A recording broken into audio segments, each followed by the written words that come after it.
laid the foundation. The offensive line was simply spectacular. CJ went 13 of 16 for 184 yards and 3 touchdowns last week. He also ran for 133 yards in the game. That win showed what this Millwood Falcon team can be and what can happen when the team fully locks in. Tonight, the Falcons face the undefeated OCS Saints. They are 5-0 overall, 2-0 in district play. They received a forfeit win over Crooked Oak last week, but their last game they played was back on September 27th when they won a close game over the Chisholm Longhorns, 25-22. The Saints are an explosive team with playmakers all over the field. Expect them to be fired up, a full-packed house tonight, and they'll be ready to go. Welcome to Falcon Pregame, sponsored by SSM Health at St. Anthony. Hey, they are a proud sponsor of Millwood Falcon Athletics. Sometimes after a hard-fought game, a player needs the services of a sports medicine specialist. At SSM Health at St. Anthony, they have a great team to get a player back in the game from injury. I'm Maurice Prince, and we'll be joined a little bit later on by the coach. Well, he won't be in a box tonight, but it will be Gary Woods joining me a little bit later on tonight. Now, how should this team build off last week's victory? It's quite simple, quite simple. They've got to get back to work. Regardless of what came in the outcome of the game last week, the one thing that is specific and must be understood is there's a lot of work to be done, and this season is far from over. But if what we saw last week was a building foundation of what this team could be, I'm excited about what the ceiling might be for this Falcon team. I'll tell you this, from a lot of folks who watched the game, who heard the game, one thing for sure stands true.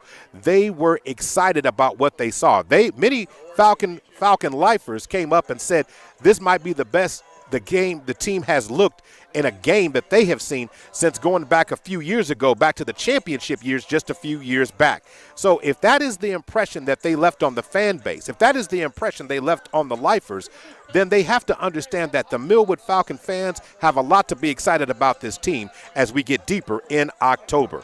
Now, one of the things the Falcons are going to face tonight is an OCS team. They use a lot of motion, and they use a lot of screen and setups trying to get you off balance. And once they find the weakness, they attack in a hurry-up offensive mode. They kind of utilize that original version of Harold Mummy's when they call that hurry-up offense. If you want to talk about that air raid offense, they really do believe in the full principles of it, and they have attacked people and attack. So it's going to be important tonight for Millwood to learn one thing that they did last week against Jones, that's communicate and line up correctly. I think if the Falcons do that, they have a great chance of understanding how they can be competitive in this game and actually come away with another big win. Now, the field is in excellent condition. Game time temperature should be about 81 degrees, and it should fall into the upper to mid 70s by the time the fourth quarter rolls around. The winds are coming from the southeast, blowing only between 4 to 5 miles an hour. That should not be a major factor this evening. The head coach for the OCS Saints is Tanner Roof, and the head coach for the Millwood Falcons in his 12th season is Darwin Franklin. We're going to take an opening timeout, and when we come back on the other side, what we will certainly do is we will let you hear from Coach Darwin Franklin in just a few minutes in his own words. But we want to make sure we thank all our sponsors for tonight's game. Of course, that is the Millwood Enrichment Foundation, Big O's Pork and Dreams, Chris and Christy Harrison of Heritage Funeral Home, Super Prep, and Perry Publishing and Broadcasting Company. We'll be right back. You're listening to Millwood Falcon Football, sponsored by SSM Health at St. Anthony's.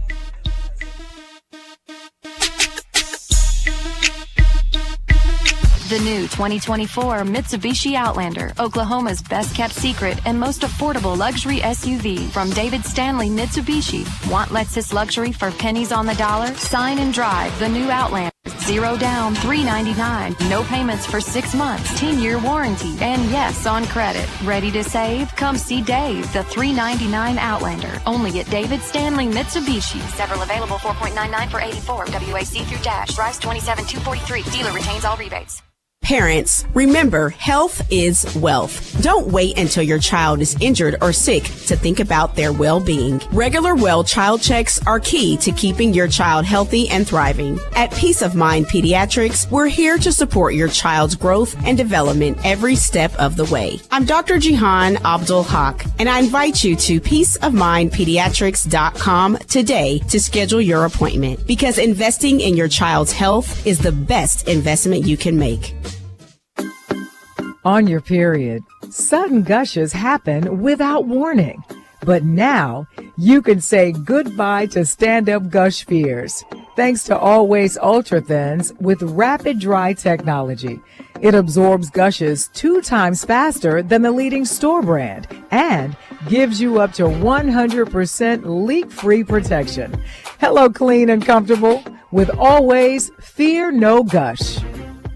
This is the story of the one. As a facility technician installing a new welding station, he knows getting the ventilation right is critical for safety. That's why when questions arise, there's Grainger. Grainger offers detailed technical product information online at his fingertips, so it's easy to find what he needs. Because when it comes to safety, having answers means he and his people can breathe a little easier. Call, click Grainger.com, or just stop by. Grainger, for the ones who get it done. Are you wet shaving? You'll get razor bumps. Nah, Pops, I'm good with Gillette Skin Guard. How long you been growing that beard Mama hates anyway? Since 77. I shaved and got ingrown so bad. That's why I use the Gillette Skin Guard razor, face scrub, shave gel, and moisturizer. So I don't have to worry about new razor bumps or shaving irritation. Gillette Skin Guard, huh? Your mama's gonna love this one. The best a man can get keeps getting better with Gillette Skin Guard. Buy now at a retailer near you. Members, it's here. Milo's Rewards Week deals for members only are up for grabs. Get up to 40% off store-wide on hundreds of items, including select bath products. Plus, save $10 on 1-gallon cans and $50 on 5-gallon pails of Valspar's signature paint. So what are you waiting for? Join for free today and get instant access to hundreds of Milo's Rewards Week deals. Lowe's knows home improvement. Offer valid 10/10 through 10/16. Program subject to terms and conditions. See Lowe's.com/terms for details. Subject to change. Attention, if you owe money to the IRS, this is an urgent message. The IRS is cracking down by sending out heart-stopping letters, aggressively garnishing paychecks, seizing bank accounts, and putting liens on homes and businesses. They call it enforced compliance. And you better watch out, because penalties and interest on unpaid taxes compound daily, making it seem impossible to ever get out of debt. Don't let tax debt destroy your life. You need to call Optima Tax Relief, the #1 tax resolution firm. They are experts in the Fresh Start Initiative, one of the biggest breaks that the IRS has ever offered. If you qualify, you could save thousands. Optima's resolved over $1 billion of tax debt for their clients. They have an A+ rating with the Better Business Bureau and will fight to get you the best deal possible. Call Optima now for a free consultation. Call 800-279-6822. 800-279-6822. 800-279-6822. Optima Tax Relief.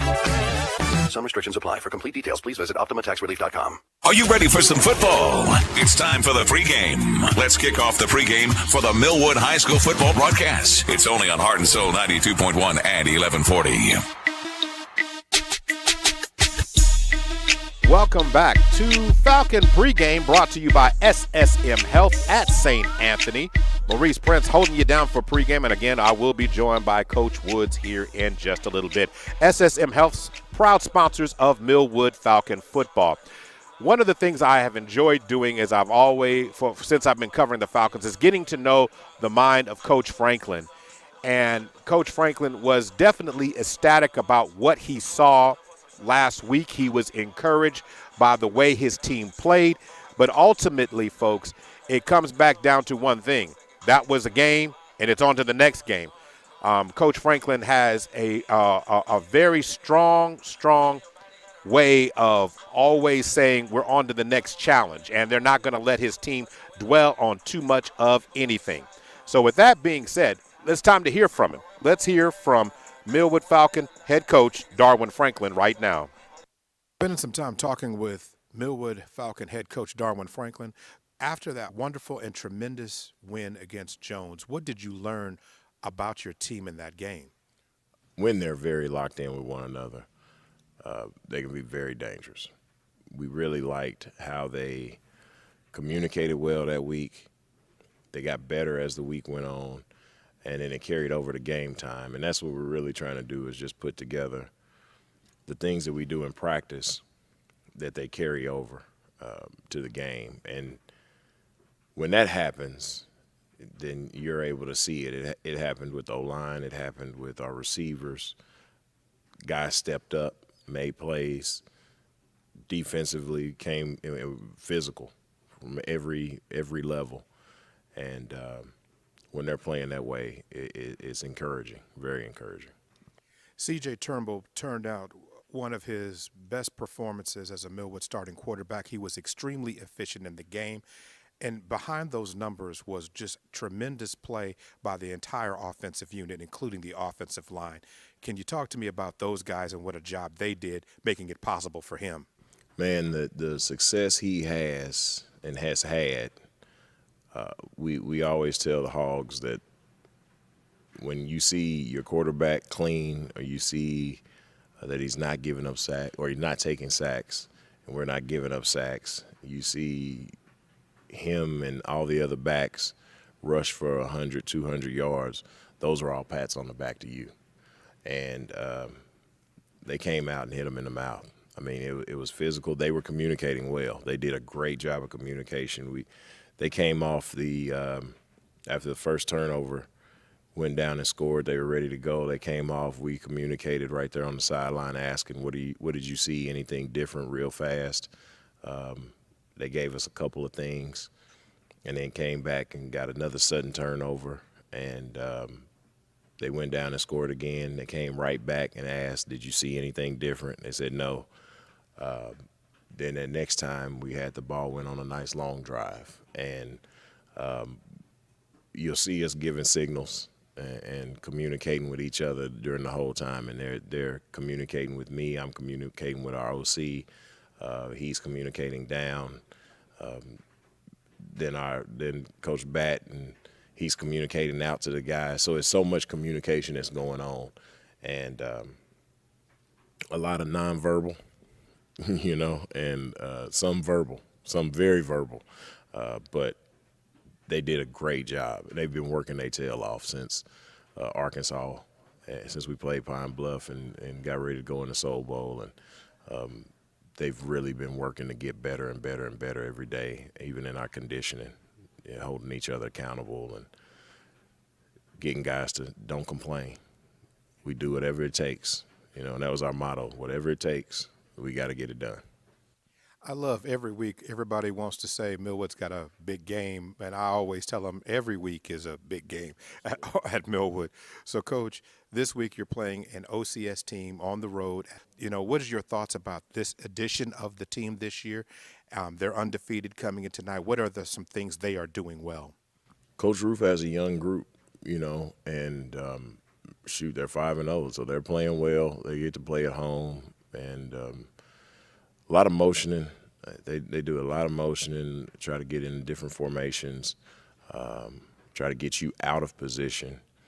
So we got to do, again, a great job of communicating. We got to make sure that we're balanced up, that we know what our keys are from a defensive perspective. We got to wrap up. And then in the interior line, we got to come off the ball and not let – the D-line is very active. Don't let them get a lot of momentum running, but we got to get going, and shoot, if Denver can continue to play great special teams-wise as far as kicking the ball, and then our special teams playing, doing a great job, we just got to put together a win. Coach, how has practice looked this week, and what is your expectations for how the Falcons will come out, because it's all about you as you take the field? We had a rough day Tuesday, but we came back with 2 real good days, and so hopefully we get that carryover, that we understand that what we're playing for, everything counts right now. This is district, so we can't take anything light. We can't take anything for granted. It's a total reversal of fortune. Now we're the ones going into their house, and just like Jones came into ours last week. So we got to go in and be able to fight that emotional highs that they're going to have, and we can't have any emotional highs. We can't let our highs be too high and our lows too low, and just do what we're supposed to do. Don't think about compensating for anybody else. Just do your one. I am extremely happy about some of the things that Coach Franklin said in that interview, one of which was he talked about the communication, and he feels like that if they can communicate, they can compete with anyone. He said, but it was one of those things when one aspect of the game started going well, the second aspect of the game started going well, and then all of a sudden all three phases of the game are playing at an extreme high level. When we start looking at the game itself and what the energy and what that was able to bring, we have to be encouraged overall about how the Falcons were able to respond against a team that was ranked higher than them. Many publications have the Jones Longhorn as the number 2 team in Class 2A, and right behind Washington. And Millwood made a statement in homecoming and took care of business and handled it without any cause or consequence. He also said that this team is still continuing to build. So if they can get to that, then they can play at a higher level. Now, what always intrigues me is how he said that early in the week that they did not have a good week of practice, but then on Tuesday, but he said things rebounded and got better on Wednesday and Thursday. So I'm eager to see what version of the Falcons come out tonight to start tonight's contest. Obviously, you expect them to play at a high level. Obviously, you expect them to compete. But I want to see how some of the players respond. When we start talking about last week's game, you talk about Quest Morris, Quest the Missile. He was locked in. Then you have guys like Kenneth Childs, who came out there and did another great job. He was the leader on the backside of that Millwood defense last week. He had an interception. He's been kind of the quarterback of the defense, if you will, and it allows other guys to make plays within the confines of how the defensive scheme is structured. Then on the offensive side of the ball, the offensive line, let us lay witness to an evolution of what CJ Skylar Turnbull could be, because not only was he dynamic from the pocket, he was decisive, he was quick, he got the ball in. He decided to be aggressive and then put pressure on the defense with his legs. If he does that, that's another opening and another opportunity for this team to exploit. It's another weapon, and if he can do that, that takes the pressure off guys like Anthony Keys, Carter, who's running the ball. We're also seeing a lot of different names getting the ball, but what I really want to say is that's exciting because it's opening up an opportunity for so much of the game to open up wide. We talk about comparisons to other levels, and it's not fair to compare CJ to what Jaden Daniels is doing for the Washington Commanders, but I will say this. At the highest level, he's opened up that offense and made the Commanders more entertaining, more threatening, more volatile. So it's got people talking about him as possibly this year early on a candidate for Rookie of the Year. CJ, in that standpoint, can do the same thing for the Millwood offense at the high school level by him evolving, by him becoming more confident, by him becoming more decisive, more aggressive. This could make the Falcons' offense put another notch in their belt, let them take their game to another high level. Well, it's time for us to take another timeout, and when we come back on the other side, it's time to get the keys to the game. It will also be time to talk about what we're expecting in terms of game plan early on in the contest, and the results of the coin toss is all coming up next. Right now, you are listening to Millwood Falcon Football, brought to you by SSM Health at St. Anthony. We'll be right back. I'm All-Star, who wants to win $10,000? First of all, you got to be a high school senior in the Oklahoma City Metro. Second of all, you got to hit that QR code down at the bottom. Third of all, this is brought to you by Love's Travel Stops and Country Stores and Perry Publishing Broadcasting. And don't forget Superprint. Hey, this right here is a fat butt. Everybody been hearing about it on the radio. You can come to my Millwood City location, 6003 Southeast 15. Or you go to my admin, 285 South Santa Fe. Come get you one of these taters.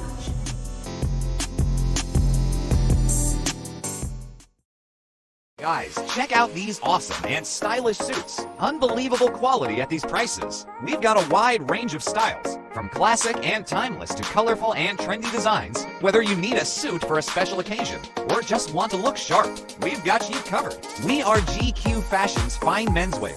Visit us in Oklahoma City at Northwest 23rd and I-44. Come find the perfect suit for your next event, all at an unbeatable price.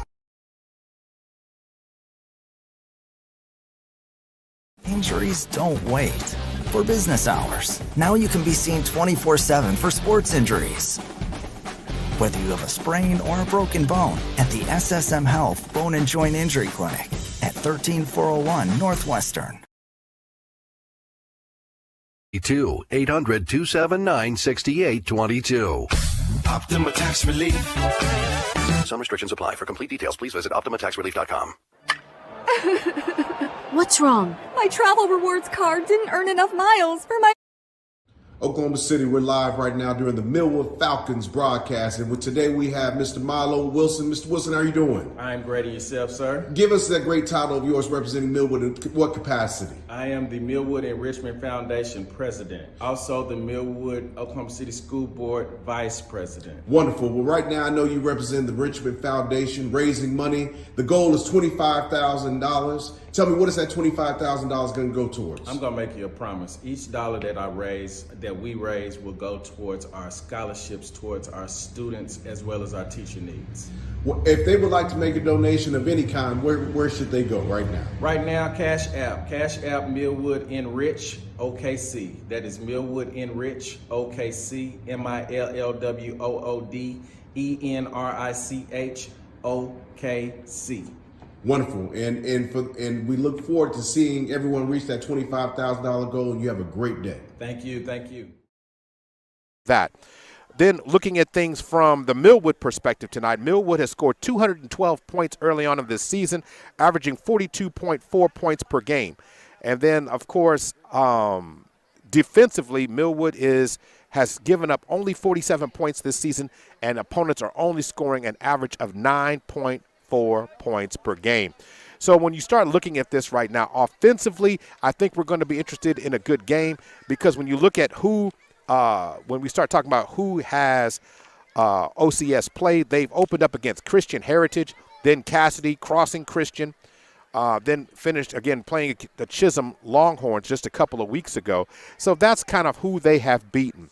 When, of course, Millwood, their list is Arkansas Pine Bluff, Douglas, Heritage Hall, Blackwell, and then Jones last week. So it's going to be a very entertaining matchup as we get ready for tonight's game. Looking at things from the Class 2A standings position, there are 8 undefeated teams left in Class 2A overall.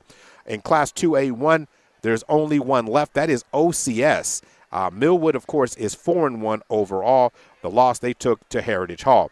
Class 2A2 has one undefeated team. That's Washington, Metro Christian in 2A4, Stroud in 2A5, Holdenville in 2A6. 2A7 has 2 teams, Colcord and Adair.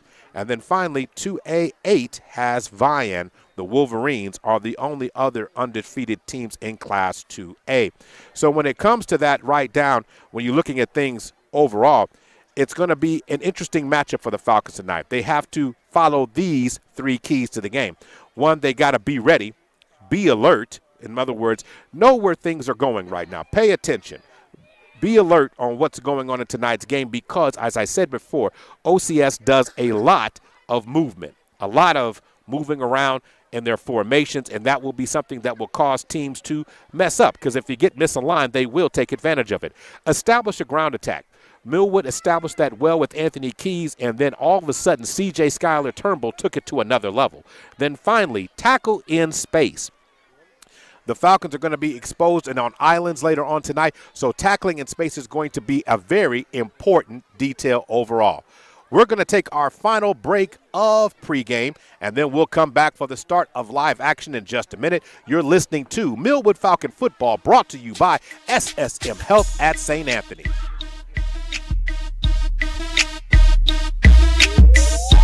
Cashback is not available on gas in New Jersey and Wisconsin. We're definitely going to be late to the concert. I feel like we should be there by now. I'm just taking a little detour. I got to fill up my gas tank. We're live right now during the Millwood Falcons broadcast, and today we have Mr. Milo Wilson. Mr. Wilson, how are you doing? I'm great. Yourself, sir? Give us that great title of yours representing Millwood in what capacity? I am the Millwood Enrichment Foundation president, also the Millwood Oklahoma City School Board vice president. Wonderful. Well, right now I know you represent the Enrichment Foundation, raising money. The goal is $25,000. Tell me, what is that $25,000 going to go towards? I'm going to make you a promise. Each dollar that we raise will go towards our scholarships, towards our students, as well as our teacher needs. Well, if they would like to make a donation of any kind, where should they go right now? Right now, Cash App Millwood Enrich OKC. That is Millwood Enrich OKC, MILLWOOD ENRICH OKC. Wonderful, and we look forward to seeing everyone reach that $25,000 goal, and you have a great day. Thank you. And only Tampax has a leak guard braid to help give you up to 100% leak and odor-free protection. All-day comfort and protection for up to 8 hours for under $5 a month. Based on average U.S. consumer usage at manufacturer's suggested price. However, pricing is at the sole discretion of the retailer. Excludes 8-count pack. Attention. If you owe money to the IRS, this is an urgent message. The IRS is cracking down by sending out heart-stopping letters, aggressively garnishing paychecks, seizing bank accounts, and putting liens on homes and businesses. They call it enforced compliance. And you better watch out, because penalties and interest on unpaid taxes compound daily, making it seem impossible to ever get out of debt. Don't let tax debt destroy your life. You need to call Optima Tax Relief, the #1 tax resolution firm. They are experts in the Fresh Start Initiative, one of the biggest breaks that the IRS has ever offered. If you qualify, you could save thousands. Optima's resolved over $1 billion of tax debt for their clients. They have an A+ rating with the Better Business Bureau and will fight to get you the best deal possible. Call Optima now for a free consultation. Call 800-279-6822. 800-279-6822. 800-279-6822. Optima Tax Relief. Some restrictions apply. For complete details, please visit OptimaTaxRelief.com.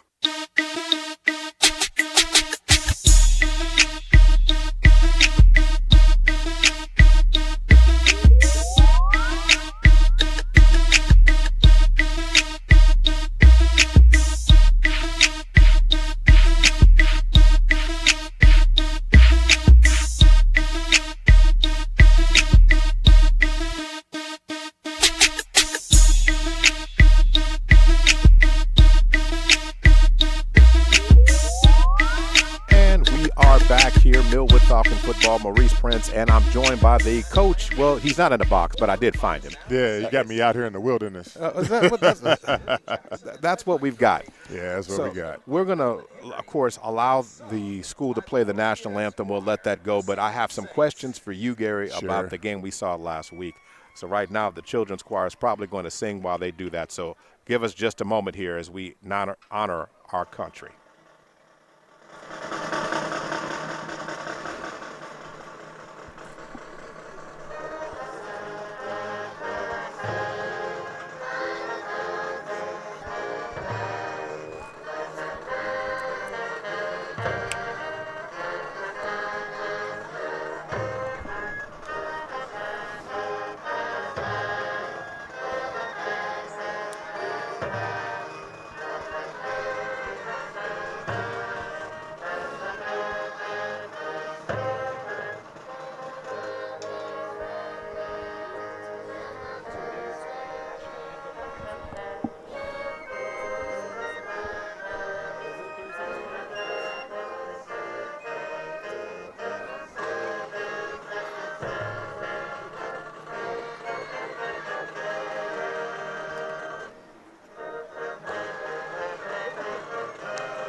All right. Important that we do that, acknowledge our wonderful country.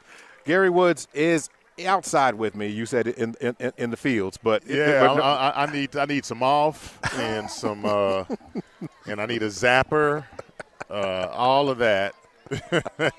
Well, we got you covered. I'm looking at this tree line, and I know the mosquitoes are coming. They are. Do you feel that, Gary? I feel it. Well, I feel it. We got him covered, folks. We got him covered. They want right some of that sweet meat from Coach Woods, Yeah. Well, the Falcons have just taken the field. So, Gary, real quick, how do the Falcons how do they build on what they did last week? I mean, it was a tremendous game on so many levels. For many ways, we saw that was probably the best the Falcons have played in a regular season game in some years. Yeah.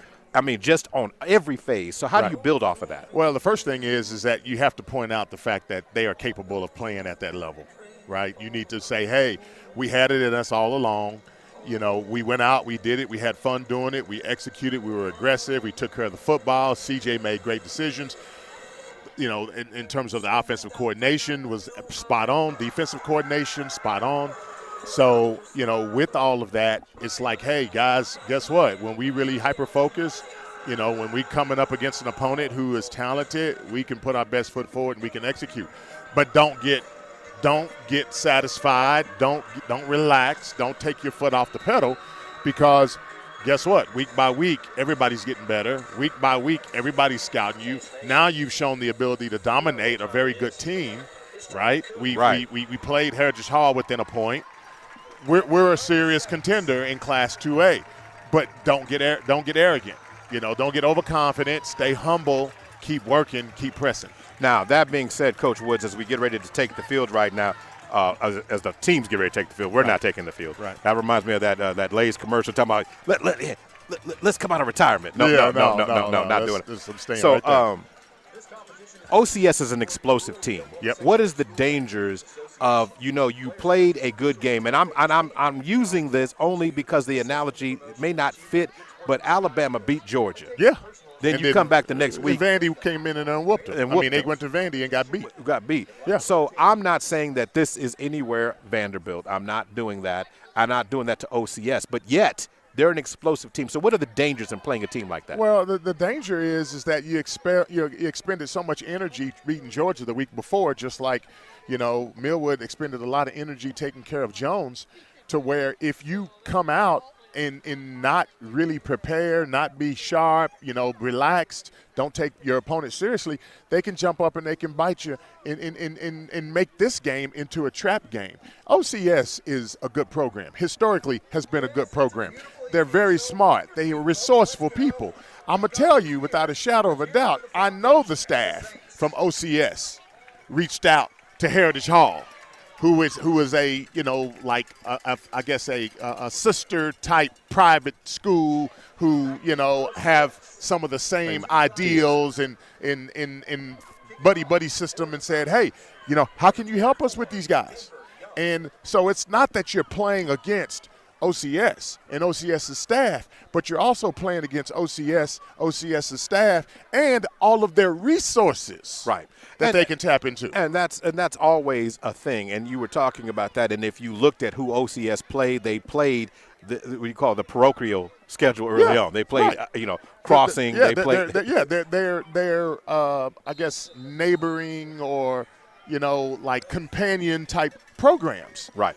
Denver Young's going to kick the ball off, and the kick is away. Going to get fielded. Actually, no, it's not. It's going to take a bounce and going to be touched inside the 5-yard line, being returned out to the 20. And a nice return before getting bounced out of bounds. About 28.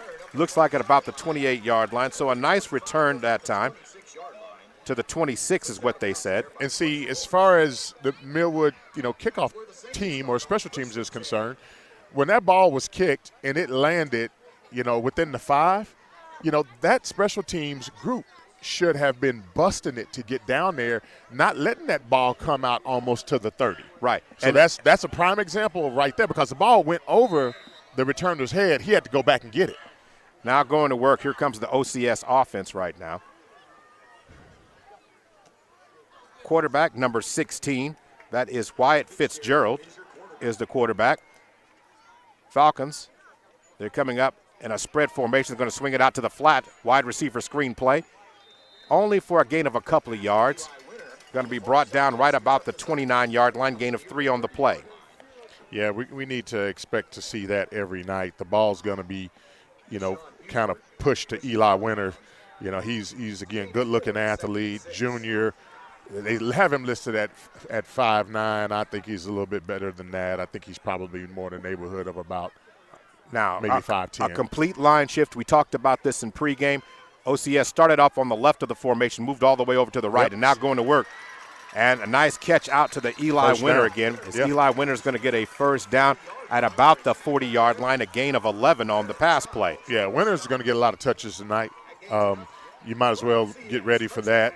And, I'm interested in seeing what the secondary coach or the defensive coordinator there, for the Falcons choose to do in terms of trying to neutralize him. Now going back to work, Fitzgerald getting a call from the sideline there. They're going to change some things up. They're going to be in the pistol formation, it looks like. Yeah, you're going to get formation. I like that formation. You're going to get formation. Isn't that a song by Beyonce? Let's get in formation. Yeah, anyway.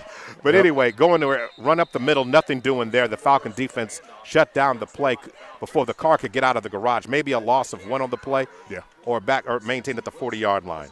Yeah, it looks like Wakab and Cameron Carter was in there. Again, Millwood's defensive front really has been coming along lately and been really stingy with those yards from the interior. Single back formation, quarterback under center. Ball is snapped. This time pursuit, trying to set up a screenplay, throws it at the feet of Winters. Pass incomplete. Wasn't going to get too much out of the play, but number 14 for the Falcons had that play covered for the Falcons. That was Zion Roberts. Yeah, Zion Roberts. But, again, Yaquab and Quest Morris was bringing a lot of pressure. He just really kind of threw it away. I got a new nickname for him if he makes a play tonight. We're going to for Quest. We're going to debut it tonight. Going to work, going to throw it to the outside again. Another screen play to Eli Winter. Winter gets on the outside of Roberts, and this time gets across midfield. He's going to be brought down for some short yardage there. Yeah, Eli Winter, the guy has some juice. He has some juice. Got a little shake and bake to him. I mean, again, that's his third touch already on this first drive. So going back to work now. Pass play out to the 50-yard line, right to midfield. Trying to get in plus territory against the Falcons right now. Pistol formation for Fitzgerald. Fitzgerald's going to fake it, going to swing it to the outside. And the pass is nearly, or they're going to say it's interception. Interception on the play there by the Falcons. Yep. Kamari Williams comes up with the interception. Great play. Kamari saw that, from the jump street. That was really a kind of mistimed. It looked like they were going to try to run a wide receiver screen, try to get the ball out to Winters. Ball was thrown in a bad spot, and the Falcon defender did a really good job of breaking on the ball, getting the interception. Turnover. Turnover, OCS. the first one of the day, but it's back-to-back weeks that you can say that the Falcon defense has created a turnover on a team's opening possession.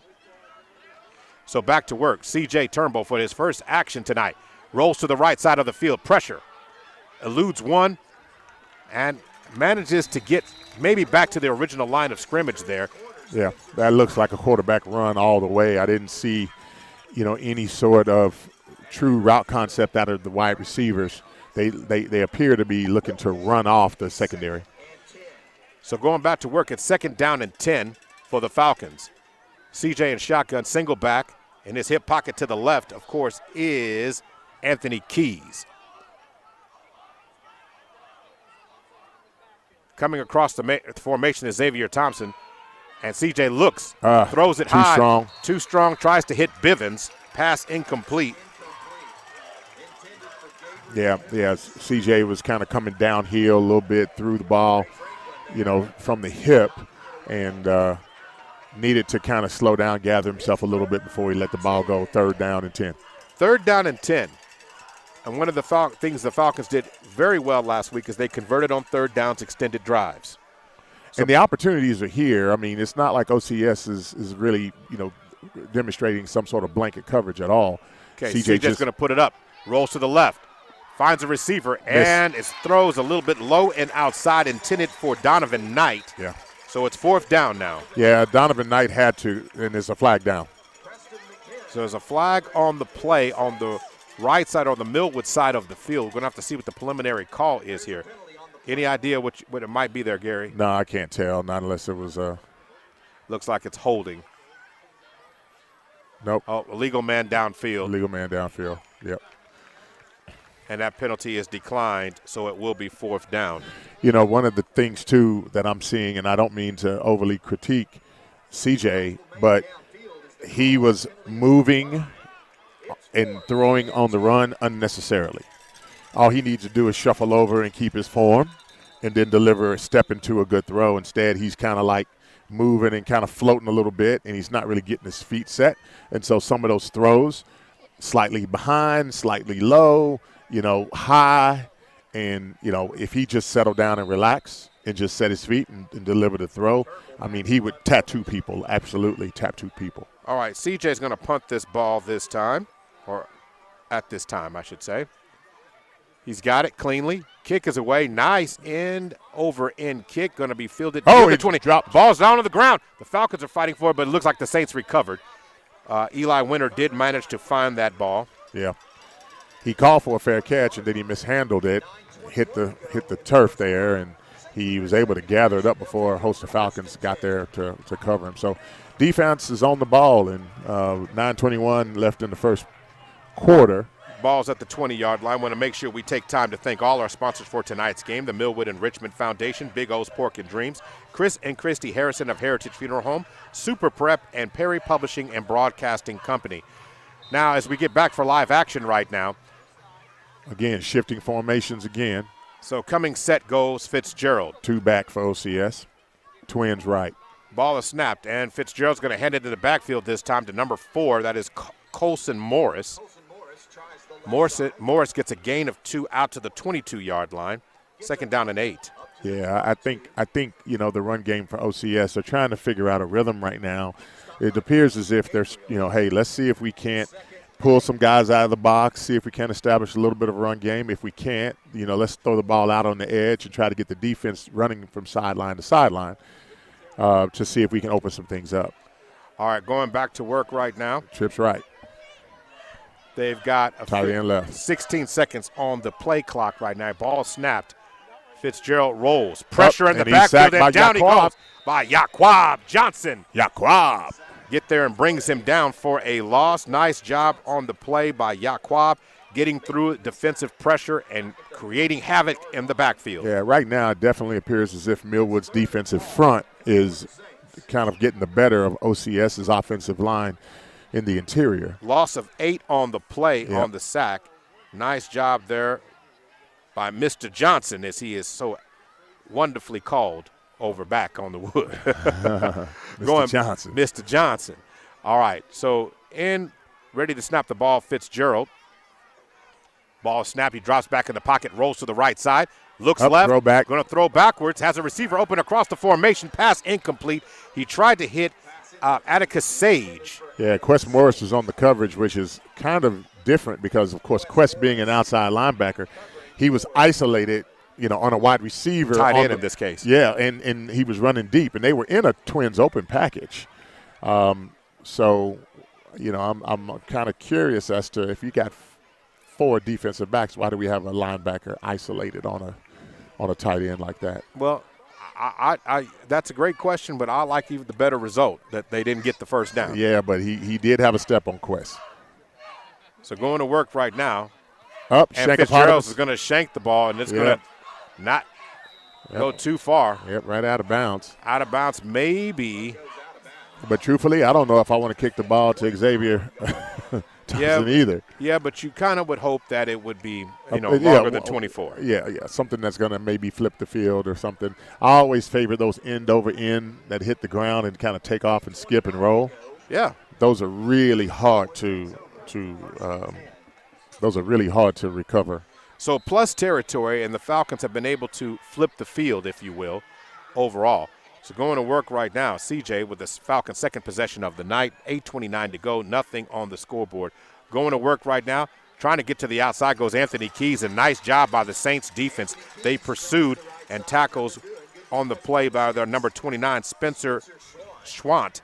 did a great job on that one. It's going to be a loss of 2 back to the 26-yard line for Anthony Keys on his first carry. Yeah, well, you know, Millwood's coming out trying to establish the run game. They were a little pass heavy in the first series, and so trying to get Anthony Keys rolling. So back to work right now. So the officials have called for a stoppage of action here, or I'm not certain. Okay, not sure what that was about, but the head officials now saying, hey, everybody get back on the field. Yeah. So now back to work.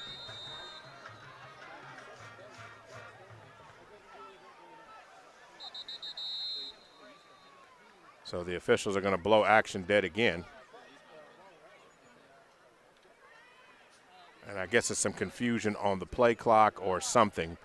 Not quite sure what that was there, Gary, but the officials are trying to sort it. But, again, they said it was an official's timeout, so folks were coming off the field for a little bit. And then he said, no, get back into action. So I don't know if they're just giving everybody a chance to figure out where everything is, and they're going to wind it. It looks like that's what's going to happen here. Yeah. 7:54 to go, wind the clock, and we're set for action here. The Falcons, 3 receivers, make that 4 receivers, trips to the left for CJ. CJ looks over the defense and gets a change from the sideline. Plenty of time on the play clock, 23 seconds before they have to snap it. Going to work right now. And in the backfield, good pursuit by the Saints, and down he goes. Yeah, that was a little different. It was an RPO setup. CJ had the option of swinging the ball out to Keys, but he didn't. He held on to it, and just wasn't anything there. So nothing doing there. So 3rd down and 12 now for the Falcons. And again, great pressure being applied on in the trenches by the Saints defense early on in this game. Golly, another stoppage and play, timeout on the officials. So something the officials are trying to get clear here. So we're going to have a meeting. And I don't know if the head official is going to talk to the scorekeeper or something, because something is not where they want it to be. So that must be what it is, because he's talking with the home coaching staff here, Coach Woods, and discussing that real quick. But nonetheless tonight, you know, the keys to the game tonight I had early on in this one was be ready and be alert because of all the shifting that OCS does. The other one was establish a ground attack. I thought that was the running game was going to be the most important part of the Falcons offense tonight. Right. And secondly, tackling in space, because what OCS will do is isolate you with the formations and will cause you to be misaligned, and so you'll be on an island, just like you just said Quest Morris was a little while ago, on an island. And what will you do when you're in that situation? Right, and you know, I think the biggest thing too is you know, a fail-safe from the Falcon defensive secondary is that when you see a formation that's not quite right, you need to have an auto check. All right, going to work right now. Okay, the Falcons are set. Ball snapped. CJ looks left. Going to fire it immediately. Going to be caught instantly by Donovan Knight. And they're going to say the pass is complete. So Donovan Knight makes the reception. Yeah, to me that was, again, a really, really short route. Yeah, gain of 3. So CJ unloaded that pass a little earlier. So 4th down and 9 now. And so the Falcons, are they going to bring out? Looks like they are. They're going to bring out Mr. Denver Young. Really? Who will be kicking the ball from, looks like, the 30. So that will be. That's a first. Looks like he will be kicking a 40-yard field goal. So Coach Franklin is talking with the side judge over there. So now the Falcons are balls on the left hash for those who are watching at home. And if you're listening on your radio tonight, thank you so much for listening. However, I want to invite everyone to open up your mobile device and download the app PPBC TV. You do that, open it up, and you can watch the game live right now. So OCS is bracing for a fake. Yeah, because again, this is something that the Falcons, as you said, this is something new. Yeah. No, I don't think they've attempted a field goal of this distance in probably 20 plus years. So now going to work, Denver Young's going to attempt a 40-yard field goal. He's kicking the ball from the 30-yard line. So there's a 40-yard line. Denver Young kicks it. He got enough leg.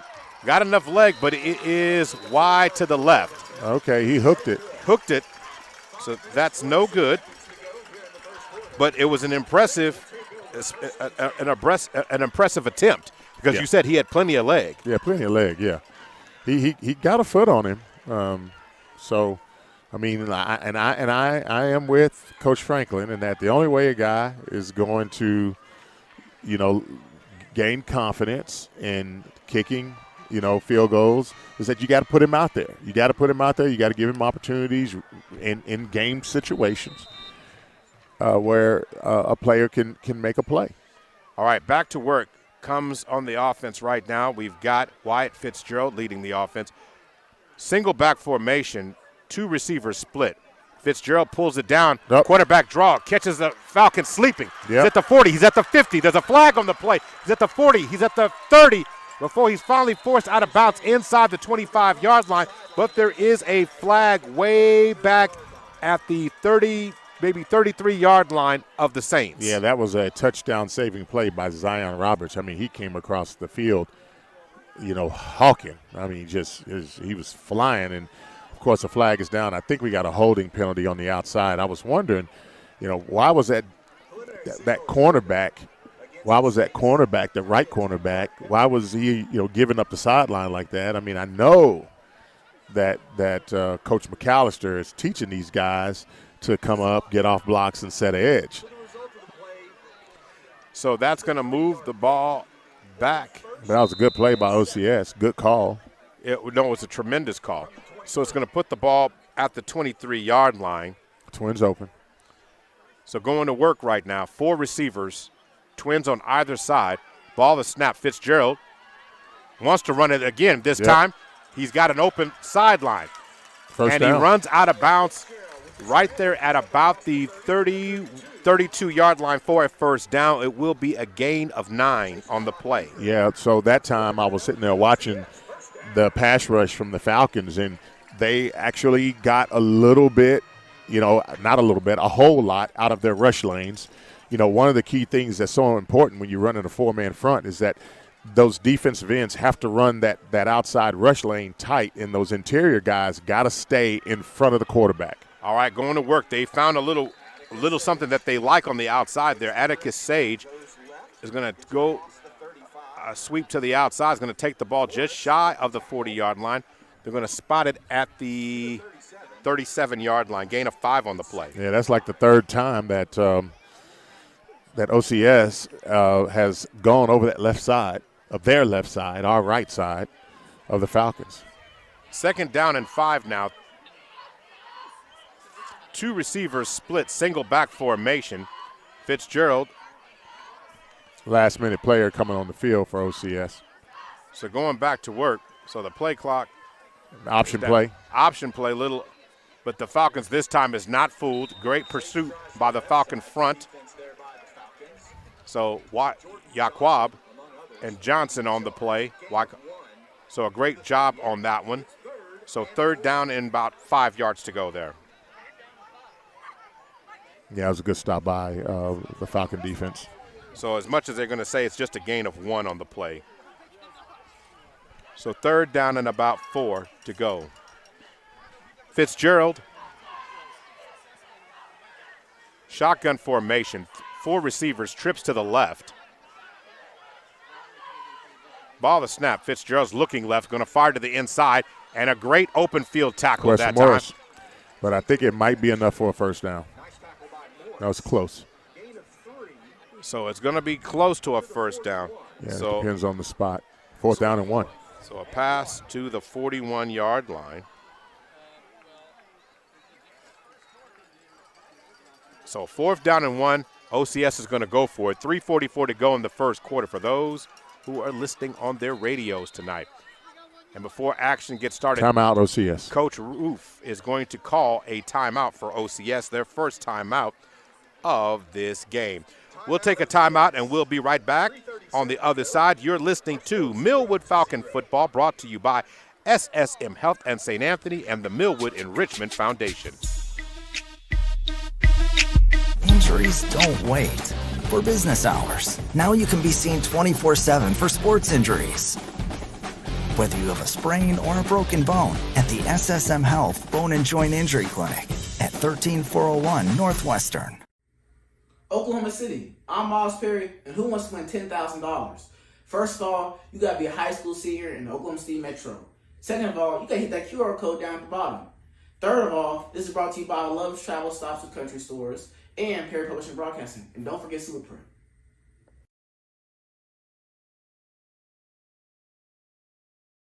Nah, Pops, I'm good with Gillette Skin Guard. How long you been growing that beard Mama hates?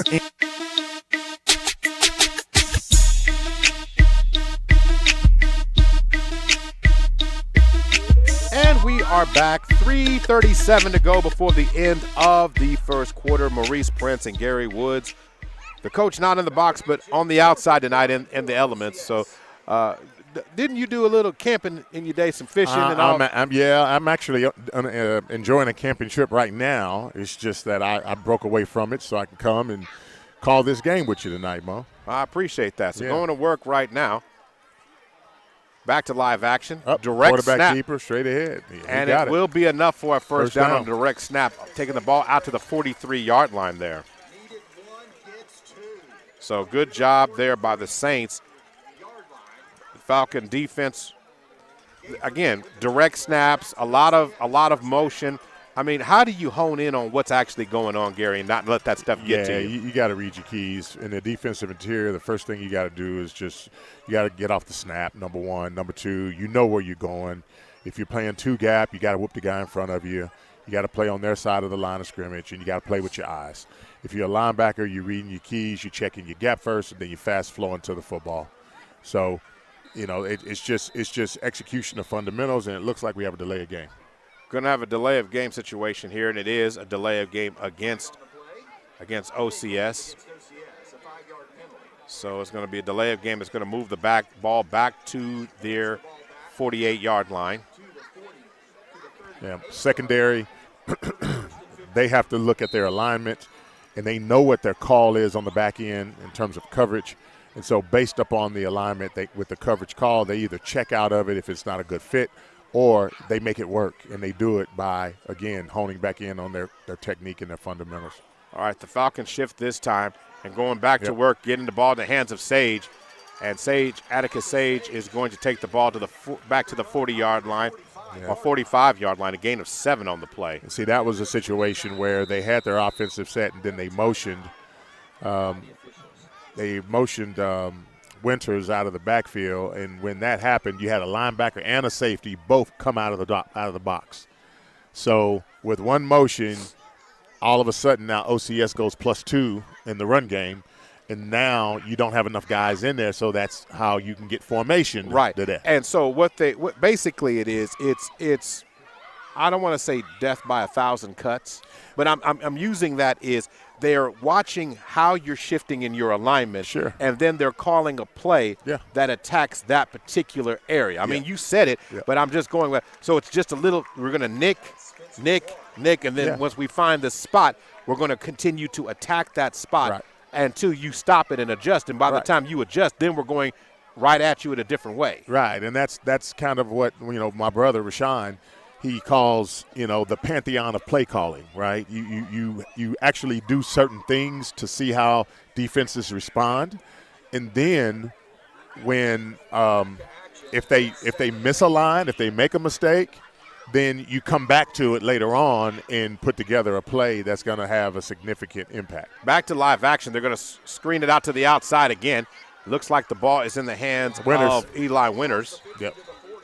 So he takes the ball across midfield to the Millwood 49-yard line there. So and Quest Morris's helmet just came out, so he has to come out for play. So he's coming out for a play on a 3rd down and 2 situation now. Yeah, that's when you want him in. But yeah, they understand that, if you're going to go man for man, hat on hat against Millwood, you're probably not going to win that. So what they're going to do is they're going to deploy a little bit of trickeration by way of formation and try to catch you misaligned and try to take advantage of that. Going back to work again. Draw. And this time Fitzgerald is going to be brought down. Great open field tackle there by number 71, Jamar Threet. Yeah, big Threet. So great job on the play by him. Loss of 2 back to the 50-yard line. I actually saw Jamar in the pregame. He was sitting over by the locker room and just chilling, had his glasses on and everything, like he didn't have a care in the world. 4th down and 3, and so you got to be prepared for anything here. The Falcons are expecting OCS to fully go for it, and they are lined up to go for it. Fitzgerald, shotgun formation. Yep, timeout OCS. And See, so, this is another one of those situations, right? I mean, big-time play calling scenario. You know you want to convert. You don't want to give Millwood back the ball. You've done a good job of holding the ball. The pace has been relatively slow, so they're keeping the offense on the field by keeping Millwood's offense on the sideline. And so now it's like I line up. Millwood comes right out of the break, and they line up perfectly to the formation. He doesn't like it. Why? Because he can't see a number advantage. Right. He can't see a breakdown or a misalignment. So he burns a timeout so that he can try to come up or dial up something different where they can try to catch Millwood in a misalignment. Want to make sure we thank all our sponsors, the Millwood and Richmond Foundation, Big O's Pork and Dreams, Chris and Christy Harrison of Heritage Funeral Home, Super Prep and Perry Publishing and Broadcasting Company, Maurice Prince and Gary Woods on the call for you this evening here at OCS Football Stadium as the Falcons are taking on the undefeated OCS Saints this evening. So let's see what they decide to do after the timeout, because they're going to usually go with a couple of options here. And we don't know how much time, because undoubtedly there is a issue with the play clock. So both clocks are not operative now. Okay, so now Millwood's a little confused with the formation. So going to work once inside again. Trap. Inside trap play, going to swing boot. to the outside. The pass is nearly intercepted. Quest almost got the interception. So Quest, the missile, Morris. The missile, that's very accurate depiction. The way that guy flies in and hits people, it's like a heat-seeking missile. So turnover on downs on the incomplete pass. And a good stat by Quest. I mean, he's been running around everywhere. Good news is that, remember, he lost his helmet. He had to come out of play. But with the timeout. He's able to come back in. So thank you, OCS. So 0-0 is the score. 1 minute and 7 seconds to go before the end of the first quarter. CJ and the offense have not been able to get clicking just yet. We'll see if they can get it going here. Going to fake the jet sweep and give it to Anthony Keys right up the middle of the field. Keys breaking tackles. Good cut. And a good cut. Going to take the ball into OCS territory inside the 40 down to the 39-yard line. And it looks like a flag is thrown at the conclusion of the play. Yep, you're not going to be able to get away with much tonight. And it looked like it was on Xavier Thompson. Yep. So is it going to be after the play? Is it a dead ball so it will still be a first down? That's the question. It happened in the continuation. They're going to back him up.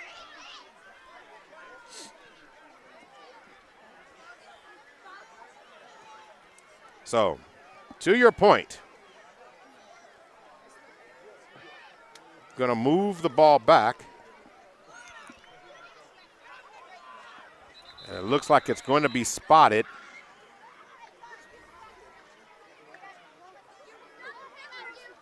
At the Millwood 45-yard line.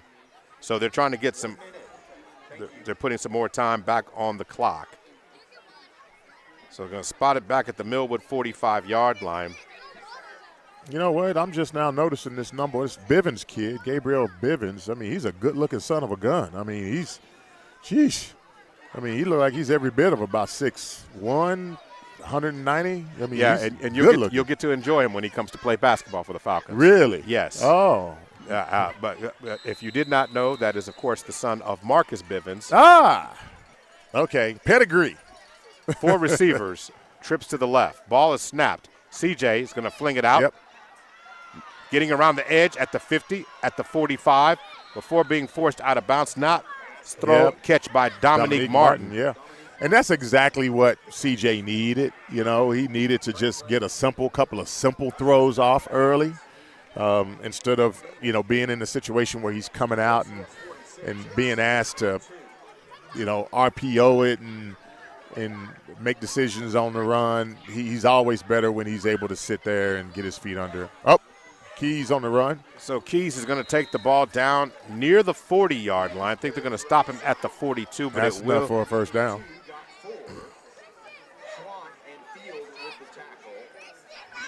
So, 40 seconds. So down, Millwood first down at the OCS 42-yard line.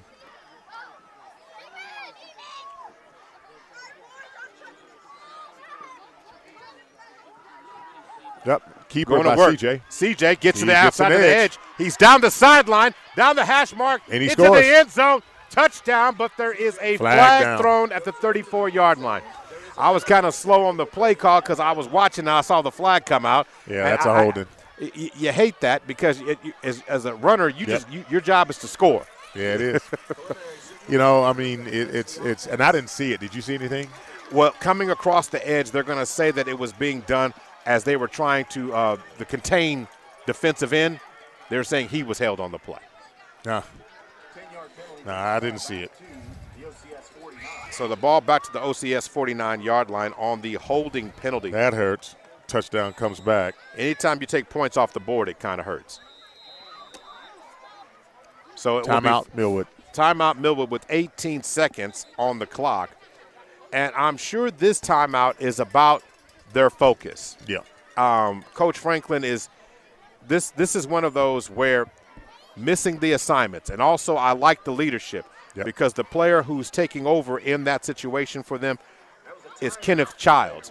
Kenneth Childs has started to become a quarterback on the defensive side of the ball. And when everybody is not communicating and not getting along, you need leadership from the players, not just the coaches. You need coaches on the field holding each other accountable and support. But right now, it's not that Millwood should have scored, but Millwood should be up in this game probably at least 7-0. Yeah, but, at least. But because of the Well, those are offensive penalties. Right. I mean, so, yeah. Exactly. So, I mean, and the truth of the matter is that CJ was able to get the corner without – I mean, the receivers really didn't have to do a whole lot of blocking. I mean, he had that corner from jump. As soon as he got outside the tackle box, he had the corner. So that's just one of those deals where guys just got to be dialed in. They got to understand not to get too handsy. They got to understand how to use their body and less of their hands sometimes and know when to pull off. Now back to work now. Ball's on the left hash mark. Falcons have 4 receivers. Trips to the right side of the field. CJ in shotgun formation with Anthony Keys to the hip pocket to his right. Going to fake it to Keys, throw it. Nice catch on the play. Going to go down there would be number 11, Donovan Knight. There's an OCS player down. So they're going to stop the clock with 8 seconds on the clock there. Or they're going to say stop it with 7 seconds on the clock. But the result of the play will put the ball. It's an official's timeout, but it looks like the ball will be spotted inside the 40 at about the 39. Is that the 38 to you, Gary? Man, it's too far away from me, and I don't have on the right glasses. So, okay, based on that, my win position and the feeling of my heart. Yeah, and put a finger in the air. You know, lick a finger and stick it in the air. Yeah. So I'm going to say that is the 38-yard line for OCS is where the ball is spotted. How about that? Yeah, they actually have it on the scoreboard. So okay, that's good. The guys on the 50, they're calling it at 38. So second down, and it will be 6 yards to go as action resumes. And glad to see that the player was able to walk off under his own power. That was Henry Field, the junior defensive lineman, was able to walk off on his own power. Yeah. So, Gary, when it comes to games like this, that's why my comment I made early on in this quarter is, to me, kind of spot on. Alabama, Georgia. Yeah. And then this is the next week after. Yeah. You're counting hatchlings that never hatched yet. Yeah. You're taking into the mindset right now that everything was already done, and it's not. Yep. So to me, they're going to go ahead and let the clock run, and that will be the end of the first quarter. Well, let's not put this all on Millwood. I mean, let's give some credit to OCS. Certainly. Right? OCS has done a good job of slowing the style of play. Okay, I know that might be a basketball term, but it also applies with football as well. And what I mean by that is OCS, they have done a good job of holding the ball and moving the ball offensively. They've used their timeouts appropriately. They've made some good play calls. They've gotten some breaks from the officials a little bit. Millwood has not been as sharp in terms of their execution. Again, went for a field goal as opposed to actually punting the ball or going for it on fourth down when you were in plus territory. So, I mean, it should be 7-0. It could even be 14-0, given the circumstances. But my point is that Millwood's not as sharp right now. OCS is contributing to that by making the game a little ugly so far. Right, but to me, I want to give OCS all the credit in the world too. But when you don't line up correctly and you do certain things, this is the opposite of what we saw early in the game last week. Yeah. So we can sit here and try to overanalyze it to the point, but the intensity is not there. Nope, it's not. The focus is not there. Nope, it's not. And so that's just where it is. And we're back to live action now. Starting the second quarter, Falcons will have the ball at the OCS 38-yard line. The ball's on the right hash. Because I'm sitting here looking at it. I mean, they're running a 3-3 stack. That's what OCS has run for years. We've seen the 3-3 stack, from a couple of teams so far this year. So we should be able to block it up. We should be able to get downhill and run the football. And we should be able to put points on the board, provided that, we don't get called for holding or unsportsmanlike conduct or something like that. Right. And still some communication. So they've got the play clock now running again. 25 seconds on the play clock. And right now, Anthony Keys is pointing something out to CJ. 4 receivers, trips to the left side. Ball is snapped, going back to work, going to swing it out. Catch is made. And a short gain on the play that time by Dominique Martin. Yeah, that play call was – it was a good call, but again, the throw was low. The receiver caught it down in between his knees, and by the time he went down, got it, and then was able to straighten up. Defense have already fast flowed to him. So the ball is now effectively at the 37-yard line now. So 3rd down and 5 set for the Falcons to go. 4 receivers, 2 twins on either side, single back formation. CJ going to drop back and going to hand it. Anthony Keys got a crease at the 30, going to be brought down right about the 25-yard line. Down to the 24 is going to be a first down for the Falcons. Nice run by Anthony Keys. So Anthony Keys down inside the 30 to the 24-yard line. The Falcons are in business. And to me, tonight, one of the keys is establish a ground game, and the Falcons are doing just that. 4 receivers now, trips to the left side. CJ in shotgun formation. Saints are showing blitz. This time, handoff to Anthony Keys in the middle of the field. Nice cut inside by the 10, he 5, races. touchdown, Millwood. Good move. Anything, no flags, no laundry. We're good to go. All right. Into the end zone goes Anthony Keys. Now they're starting to get a little bit of a rhythm offensively. Good cut by Keys, by the way. A couple of those first carries, he was kind of hitting the hole either a little too tight or a little too wide. And now he was able to go through, get north to south real quick, get a good back-end cut at the second level, turn on the Jets, scores. 24-yard run for Anthony Keys on the touchdown overall. So now the Falcons are going to run the Wild Falcon now. Then a last-minute substitution. So now going to work. And Cameron Carter has it. Hammers his way into the end zone. And he converts. And converts the 2 points. Yeah, Cam Carter is really, really hard to bring down. Of course, for those of you all, he's the nephew of MLB All-Star Joe Carter. And, of course, his uncles, Larry and Fred, guys that I hunt and fish with. I mean, good family, Cornerstone Millwood family. It's good to see another Carter. All right, time for us to take a timeout. We'll be right back. You're listening to Millwood Falcon Football, brought to you by SSM Health at St. Anthony and, of course, the Millwood Enrichment Foundation. We'll be right back. Hey, this right here is a fat butt. Everybody been hearing about it on the radio. You can come to my Millwood City location, 6003 Southeast 15, or you can go to my admin, 285 South Santa Fe. Come get you one of these taters.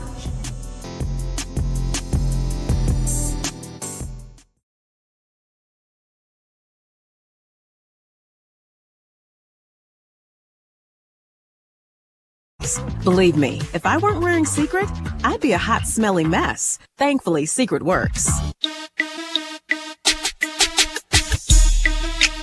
Welcome back to OCS Football Stadium. Maurice Prince and Gary Woods on the call this evening. Time for a drive recap brought to you by Super Prep. Super Prep, the premier sports outlet featuring the very best in high school and college athletes in the city, state, and nation. Super Prep can be found on OKC Sports Radio 105.3. And you can search them on all social media platforms at Super Prep. 6 plays, 54-yard drive or 55-yard drive for the touchdown for the Falcons. They're on the board first early in this contest. Well, not early. Early in the second quarter of this contest and lead by the score of 8-0. Yep, 8-0. So now everyone is set and we're ready to kick this ball off. Denver Young is lined up to put the laces in the air. You know what, Maurice? I am really impressed with this scoreboard. I really like it. We need one of those at Millwood. Okay. Well, you all know, digital. I know Shannon Hayes wants one, our director of operations. Don't quite know if it's in the budget yet, but okay, it sure is nice. It sure is. It's nice. Oh, ball's going to be caught at the 20-yard line, at the 25, up to the 30. Dances back in the middle of the field, will be brought down just shy of the 34-yard line. So they're going to stop him at the 33, 1st and 10 Saints from that spot. Yeah, not a bad return by Winters. He was able to field it cleanly and get up in there for a few, probably about 10 or 12-yard gain. Yeah, a run of well, there you go. There you go. I was told they would. No, I'm not going to say that. This is football. There's always math in football. Hey, man, what did you say? You was told I wasn't good at math? No, I was going to say I was going to be told there was no math, but there's always math in football. I mean, you can't. In the words of R. Kelly, I math. Okay. Okay. You're going to have to find somebody else to quote. They did that SNL skit. They said, I math. Okay, there you go. All right, back to work now. Here comes Fitzgerald. Fitzgerald then coming across the motion. Morris. And Fitzgerald has a receiver open in the middle of the field. And he tried to one-hand it. Busted coverage. Busted coverage in the back end. Hudson Abel. Hey. He tried to one-hand it. Could he have made the catch if he just with two? I mean, if he used two hands. It was overthrown. It was overthrown. He really stretched for that ball and was able to get his fingertips on it. But what I'm more impressed with is that, okay, the formation was there. And, again, the loop motion. The Falcons have been really kind of unsettled a little bit with the motion game. The free safety's been moving off of his landmark, and he's been leaving the tight end uncovered. One of the questions I wanted to ask you, and I'll get back to it in just a second here. See the motion? Watch the free safety. He has to stay on his landmark. And right there in the middle of the field, and down he goes at the hand of Jordan Johnson. JJ brings him down inside the 25, down to about at the 25. Yep. Just want to say it. Well, I'll tell you what. Got a little too excited on that. Yeah, but I tell you what, though. I mean, the Falcons might have got away with one. I saw a little bit of handsiness on the back end there. And, I think the coaching staff saw it, too. That's why we're seeing substitutions. Yeah, so Jordan Johnson going to get credit with the sack there. Nonetheless, it's 3rd down and 17. 3 receivers, twins to the left, single back formation. Ball the snap. Fitzgerald's going to fake it to the outside and then trying to dance around. Fitzgerald's got nothing. He's going to let it go. Has a receiver open. He had one and Colston Morris, but the pass is incomplete. Now, again, nice job by extending the play by Fitzgerald. He realized he couldn't run left. He couldn't run right. No, he had Quest Morris staring there looking him in his face. I know. He couldn't run, but he still backpedaled and created space and distance to still make a play. Right. That's the sign of a good quarterback. It is. The only thing he didn't do is transfer his weight. He was backing, and then he tried to kind of sidearm it a little bit. And that's because you don't want to get hit. But the point is, but that's your job. That's your job as a QB. You stand there and get hit and deliver the ball. You got to deliver the throw. But that's a young. I get this is high school, but we're talking about the game. Right. All right, going to punt this ball away. 9:07 to go before the end of the first half. Kick is up. Beautiful Much better punt. kick. And Xavier Thompson going to field it at the 40-yard line. Xavier eludes he one. Broke one tackle. He's trying to get back to midfield. He's still on his feet. That's another guy up. He's at the 40. He's at the 30. He's trying to direct the convoy. But we got a flag down. Down into the end back. zone. It will be a touchdown. It's coming but back. There is a flag at the It's 21-yard line. So my question is it before the punt or after the punt? Well, in the position of the flag, more than likely, like it was at the punt. It might have been a running into the kicker or a roughing the kicker. So I'm thinking that might come back. Yep, it's going over. Well, flag down. See what the call is. Now, Coach Franklin's having a meeting with the official right now tonight. Let's see what it is. So we'll see what the call is officially. Oh, offsides. So it's a legal procedure against OCS. OCS. Penalty decline. Penalty decline. But, okay, so the touchdown stands. Touchdown stands, yep. The free play goes both ways, I guess. Okay, so that's what it is. Well, how could it enforce? It'll be assessed. It'll be assessed on the kickoff. The penalty. So Xavier Thompson catches the ball. Probably that was at the Millwood 40 and into. Oh my goodness. So Cameron Carter in for the 2-point conversion. So they caught the ball at the OCS 40-yard line, and then Xavier Thompson zipped left, zipped right. He broke 4 tackles. Getting it into the end zone for the touchdown on the return. And then finally you got Cameron Carter into and completing the 2-point conversion. And just like that, bada boom, bada bing, the Falcons are up 16-0. And the momentum switched quickly on that drive as the Falcons were able to put pressure now specifically on Fitzgerald. Yeah. And now that's happening because you can do all the misdirection, but if the defense is pressing up the middle and getting penetration on the, getting into your quarterback, Gary, it slows you down. Yeah, it does. It does. A little bit about Xavier Thompson. I mean, people look at him and you're like, if you looked at film, you know that he's dangerous. You know that he's deadly. He's been deadly since he was a freshman. But he's not like imposing just from the eye test. But he's tricky, and he's fast as all get out. And so we sat there and watched him. You think you could just bring him down with an arm tackle? No, he'll step right out of that arm tackle, and he'll shake and bake and break a few ankles, and then he'll hit another gear, and it's like, hey, I'm out like Scott on a new route. He's gone. Right, and I love how you put that, but he was once the diaper dandy, and he's grown. He's the man now. Yeah, exactly. Yeah, offer from Arizona State. I mean, there's a reason why, he has stars next to his name. All right, so now Denver Young about to put this ball back in play. Kickoff is away and will be fielded inside the 10 at the 9-yard line. Returned by Atticus Sage, and he's going to be brought down at about the 21-yard line. So Samson Wilson on the tackle. So the ball was caught right there at about the 12 there and returned, and it was a good kickoff by Denver Young. Yeah. So nice job. So 1st and 10 from the 21 right now. And as Tanner Roof will get the offense back on the field, and the Falcons weren't able to get any points in the first quarter of this game. But now that we're in the second, the Falcons have seemed to find their stride. And I'm going to say post-timeout. Yeah. Okay?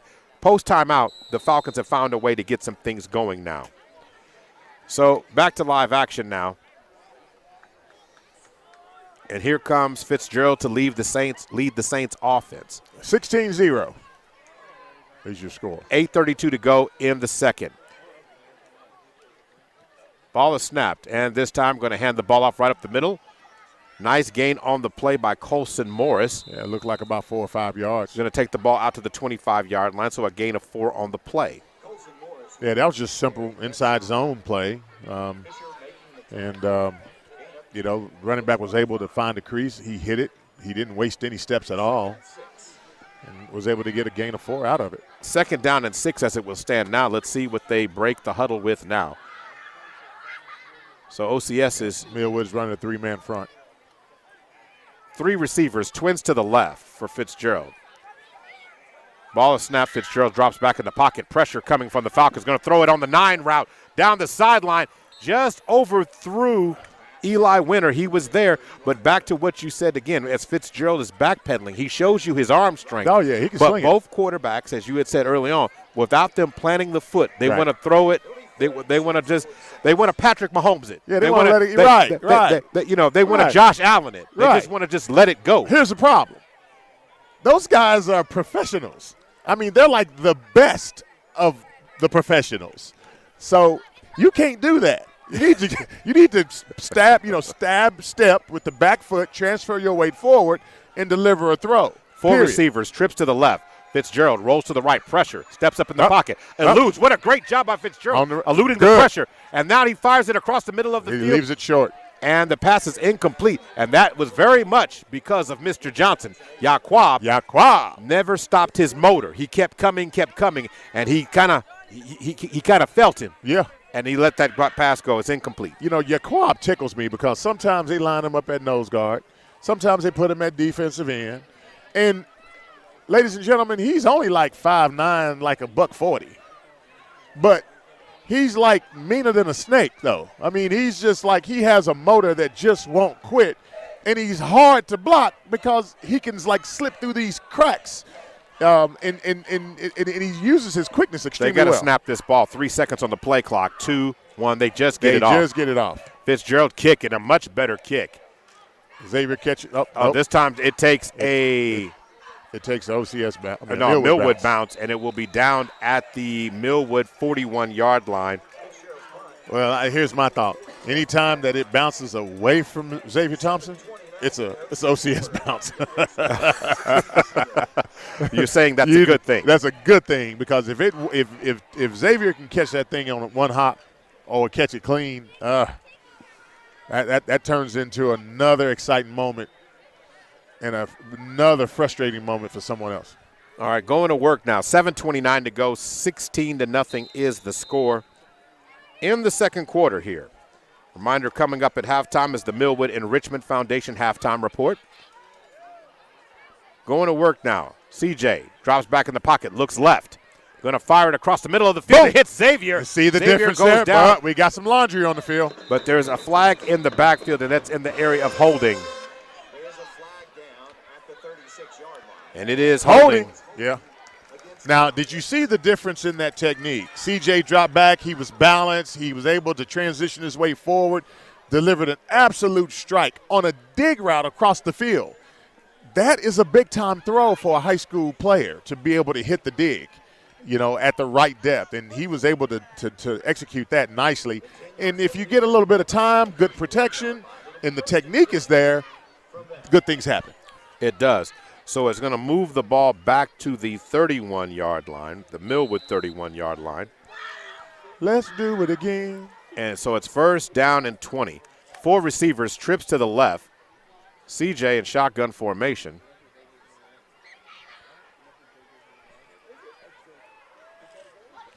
So it's 4 receivers, trips to the left. Oh, wow. Ball is snapped. You're going to fake it. CJ's going to swing it out. Strike. And it's going to be caught. And that looks like that's caught by number 12. That's Dominique Martin. We got and a flag comes down. in after the play. Yep. So let's see. They're going to stop the clock.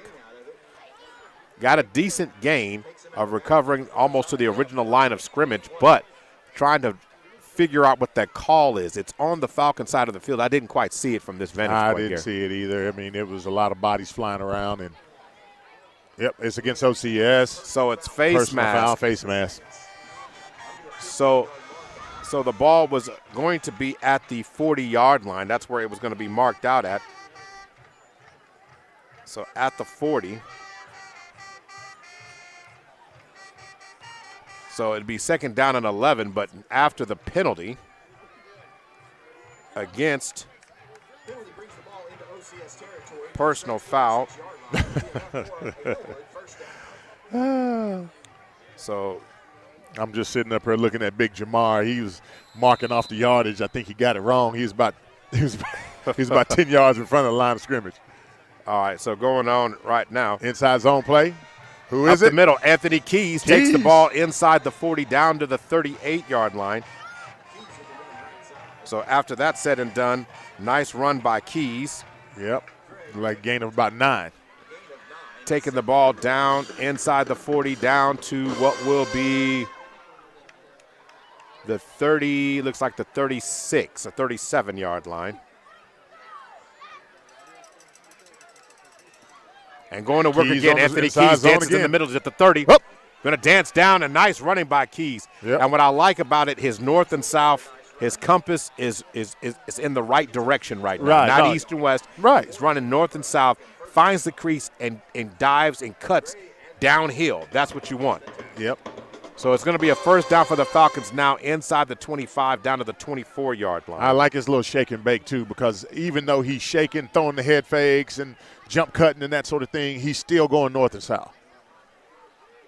So back to work again. 3 receivers, twins to the left. Ball the snap. They're going to give it on the jet sweep coming around the edge to number 7, Carter Ray. There's a flag down. There's a flag going down, and Carter Ray pays for it. Nice open field tackle there by Carter McCullough. I think we have a holding on the Falcons. Receivers got a little handsy. So the holding penalty. Wait a minute. What's the official flag down there? Wait a minute. Is that against OCS? No, it's against Millwood. We're waiting on the head official. So from the 23-yard line is where the penalty occurred. All right. So that will move the ball back 10 yards back to the 33.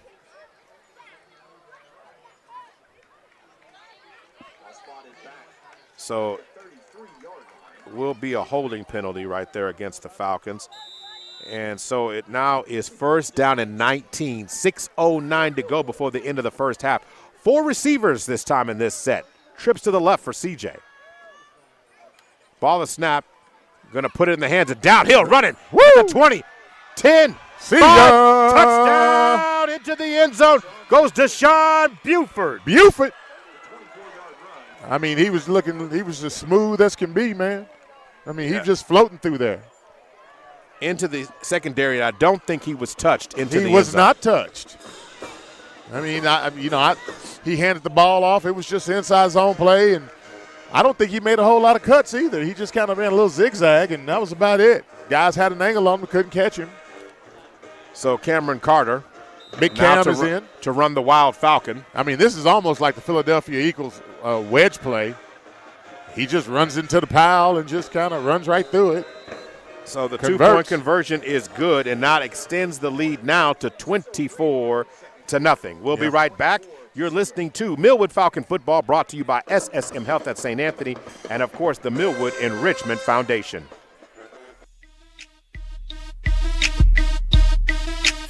KRMP, K221FQ, Oklahoma City. The all-new Heart and Soul 92.1 and 1140, a Ferry Broadcasting station.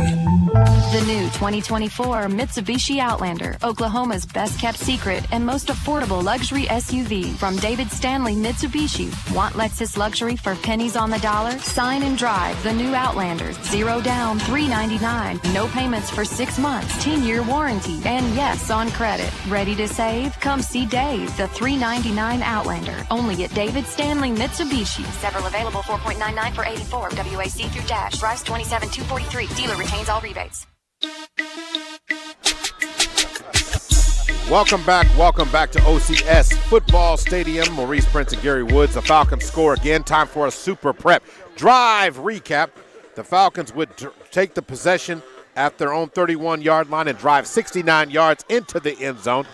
Kickoff is now at the 6-yard line by Winters. He's looking for some space to operate and will only return the ball inside the 15-yard line. Beautiful right tackle. There at the 14. Samson Wilson. And what a great kick again by Denver Young. The ball was inside the 5 at about the 4-yard line. That is where Eli Winter picked it up. Yep. And, again, that's a tremendous advantage for the Falcons. And the Falcons now looked honed in. You know, they really do. The focus is back. The energy is back. We're seeing a lot of great things by the Falcons right now.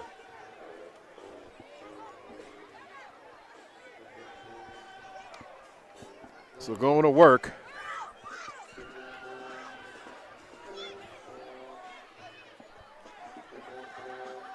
Fitzgerald. Ball the snap. He's going to fake it. Nope. He's going to roll. Yaquab chasing it down. He's going to fire to the outside. That catch is going to be made. And a nice job and by Yaquab makes the tackle. Now, that's crazy. No, it is. But that's crazy. Let's just be honest here. Fitzgerald made that happen by extending the play. Yeah. But what a job. Johnson flushed him. Yes. And then Johnson finished it. And then he turned around and ran back negative distance about 15 yards and made the tackle. That's what I'm saying. Golly. That was Johnson and Johnson. It's going to go down as a it's going to go down as a net 2-yard gain. Golly. But I mean, he almost had the sack, and then he made the tackle on the back end. That's hustle, man. Back to work. 3 receivers this time. Make that 4. Pressure by Fitzgerald. He's running in the middle of the field. Right. He's at the 20. And then Wisely takes the down. slide, but there's a flag thrown in the backfield. It will be close to another first down, but it's going to be holding against the Saints, it looks like. That's the preliminary action. Now, see, that's a perfect example of rush defense. You had your defensive ends come off the edge, and they brought enough pressure to make the OCS quarterback step up. But here's the problem. Defensive interior, they weren't in their rush lanes. So when he stepped up into open space instead of stepping up into an interior pass rush. Those guys got to stay in their rush lanes. They got to stay disciplined. They got to play with their eyes. So it's going to move the ball inside the 10, back to the 8-yard line. 3-man rush. So second down and what will be about 16 yards to go. 3 receivers. Yep. Ball snap. Fitzgerald into the end zone now. Rolling right. Looking. Nobody there. Pressure. He unloads. And the nice open field tackle. Yep. Great job that time by Zion Roberts, making a great tackle after the catch was made by James Huffmeister. Yep. No, that was a good play. I mean, when you're in a situation like this where the field advantage is definitely on your side, you just got to keep everything in front of you, right? Don't let anything get behind you. Play the good coverage. Stay on top of your receiver. Break up on the ball. 4 minutes to go in the first half. 24-0 is the score. Tremendous job being done right now by the Falcon defense. Yep. Pressure has switched all the way on OCS. We've got 4 receivers. Ball is snapped. Fitzgerald rolls. They're going to do a screen pass. Oh. And nice job by number 80 of the Falcons. Mark Anthony Fisher deflected that pass, setting up the screen pass to Winter. Yeah, Big Fish came in, and he executed exactly what you want to see, right? If you can't get there, what are you taught? Get your hands up. He was able to, he's about 6'2.5", 6'3", so he gets his hands up, and he deflects a pass, disrupts the screenplay. So 4th down and 12, 3:44 to go before the end of the first half now. Now, the Falcons got to be smart, right? You have OCS pinned. The punter is standing at the 2-yard line. X is sitting at the 50. No need to put any undue pressure on the punter. Let him get the ball off. Up. Kick is away. Up. But a good punt. He punted that thing away from X. And again, so it's going to kick the ball. It's going to be down inside the – looks like they're going to mark it. Yeah, that was actually a well-executed punt. You don't want to put that ball, Paul, in the hands but where the ball landed and where it went out of bounds is something unique here because according to the side judge, the ball went out of bounds at the 38. OCS 38-yard line. Yeah, or maybe I don't know. I don't know about that one.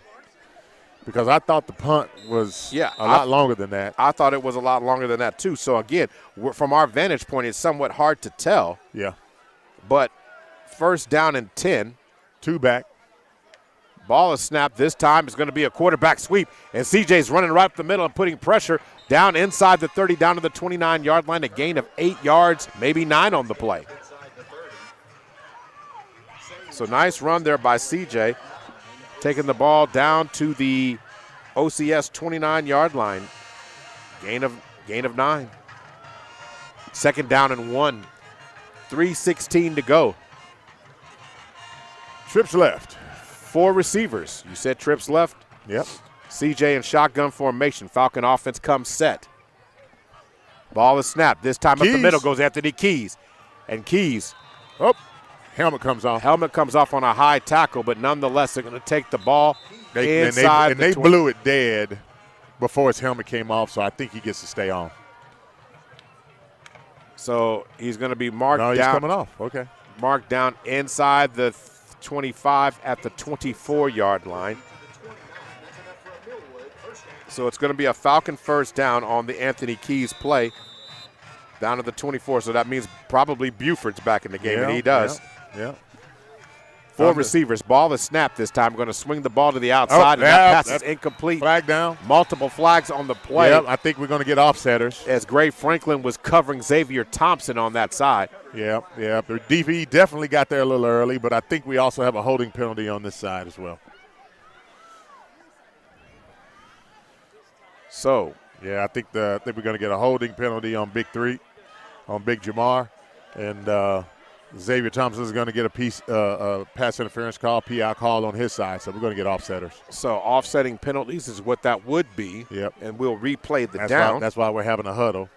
Yes. So the officials have made the call here, so let's see, or made the judgment. Let's see what the call is. Legal man downfield against the Falcons, and then pass interference. Okay, yeah. So those plays or those penalties offset. So 3 wasn't. He didn't hold anybody. He just was 5 yards downfield. Yeah, I mean, and people really don't understand how hard that really is for a lineman. In the RPO game? Because you don't know if they're going to give it or not. Right, exactly. So you really are at a disadvantage. You have to have a feel and understand what your assignment is. That's all you can do. Right. 3 receivers, twins to the left, pistol formation. This time Anthony Keys has it. He's dancing in the middle of the field. He's going to take the ball inside the 20, down to the 15-yard line. Nice run there by Anthony Keys, down to the 16-yard line, gain of 8 on the play. So second down and what will be 2 to go. It's 2:08 to go in the first half.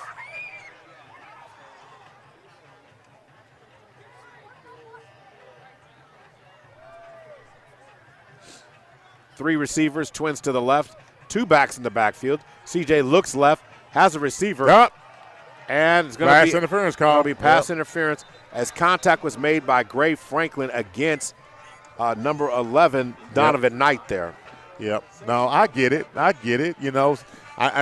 Knight ran a pretty decent route, and he got a step or two on the OCS defensive back. And back when I played, they used to tell you, hey, it's better to give up 15, or in this particular situation, it's half this to the goal.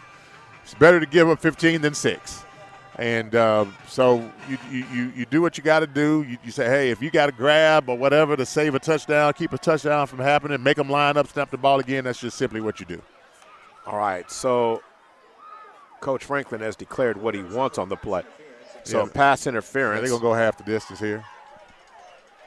Mark off 7.5. Okay, so penalty.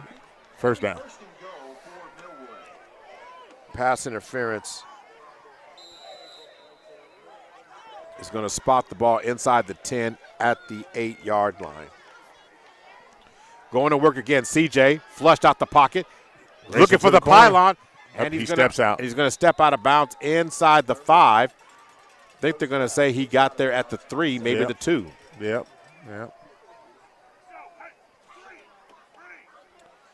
So down goes C.J. Turnbull inside the 5, down to the 3-yard line. So Cam Carter's checking into the game. So, but C.J.'s staying in, so it's not going to be Wild Falcon. It's just going to be a heavy set. Double tight, power eye. Double tight, power eye. Yep, old school. 1:40 to go. Tom Osborne, Nebraska. Here it is. Boom. So going to inside to the fullback, quick. Inside to the fullback, touchdown. And it will be a touchdown for the Falcons. Yep. Haven't seen the preliminary Is call it a flag yet. down? No, they haven't put their arms up yet. Because he got in. They marked him short? Yeah. He was standing up. So I'm trying to see who was the ball carrier on that one. It was actually went to Keys. The ball went to Keys. Okay, so Keys takes the ball down, and Keys is doing the same thing that you're talking about, looking at. I said, here. Like, what happened? I thought I was in. So back to work again. Quarterback keeper? Nope. Cam. And this time Cameron Carter. Yeah, that was untouched. So there will be no doubt. Yep. As Cameron Carter gets in for the Falcon touchdown. So Falcons extend their lead to 30-0 with 1:19 to go. And you're probably going to keep the same package out here. Actually, you're going to get the Wild Falcon now. Yeah. Okay. Change of Yeah, personnel. yeah. So the quarterback comes out, Keys comes out. Now you bring in the heavies. You got the 2 extra linemen. That's the lead blockers. So going to work now. Ball is snapped and into the end zone. Yep. So the touchdown. 2-point conversion is good as Anthony Keys puts it on there, and the score is now 32-0. Yeah. 1:19 to go. We'll take our final timeout of the first half, a 30-second one. We'll be right back. You're listening to Millwood Falcon Football, brought to you by SSM Health at St. Anthony and the Millwood Enrichment Foundation.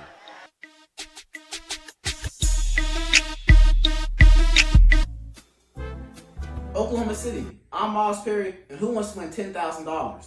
First of all, you got to be a high school senior in the Oklahoma City Metro. Second of all, you got to hit that QR code down at the bottom. Third of all, this is brought to you by Love's Travel Stops and Country Stores and Perry Publishing Broadcasting. And don't forget Superprint. Injuries don't wait. For business hours, now you can be seen 24/7 for sports injuries. Whether you have a sprain or a broken bone, at the SSM Health Bone and Joint Injury Clinic at 13401 Northwestern.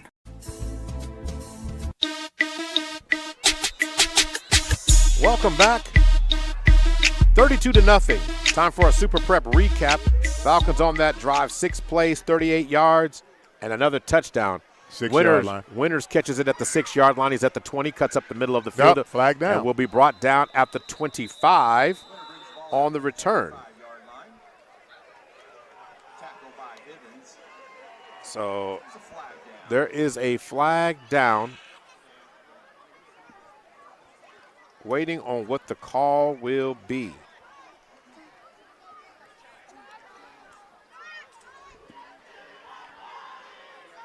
So from the 24, they're saying from the 25 now. So the officials are, here's the official call. Holding against OCS. Against OCS will be the call.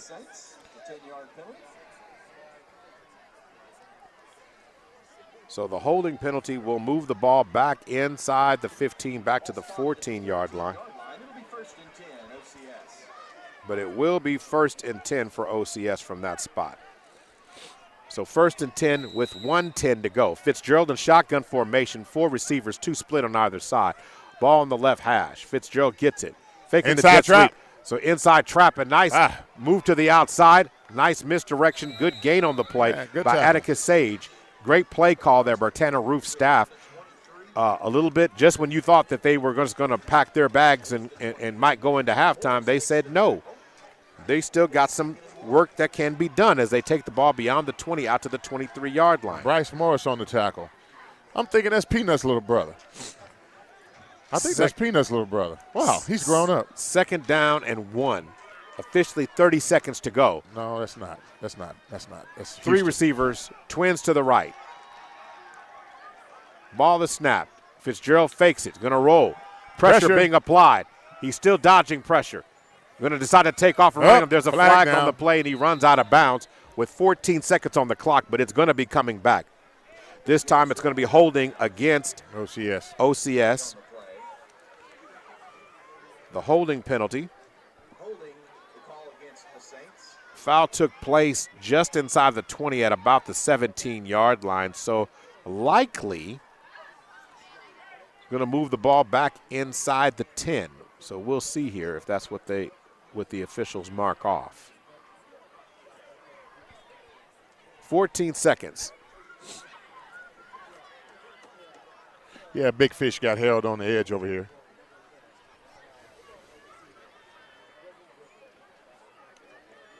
Officials are still conversing on the exact field position.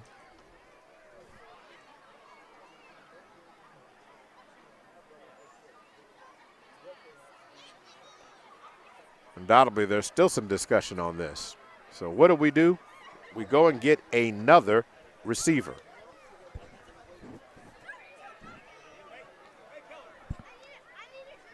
So,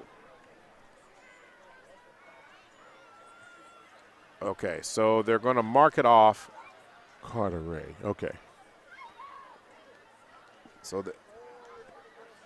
So now that we've got an exact position of the ball, they're going to move it back inside the 15 down to the 14, 13-yard line is where it will be spotted at. So 2nd down and 11 now. They're going to run the clock, and this likely will be the last play of the first half. 3 receivers now. Ball is snapped. Yep, draw play. So draw play. Brought down by Yaquab. Colson Morris with the carry. It takes it out to the 14-yard line, a gain of 1, and that should be the final play of the first half. We're going to take a 5-minute break, and we will be back with the Millwood and Richmond halftime report. That's all coming up next. Don't go anywhere. You're listening to Millwood Falcon Football.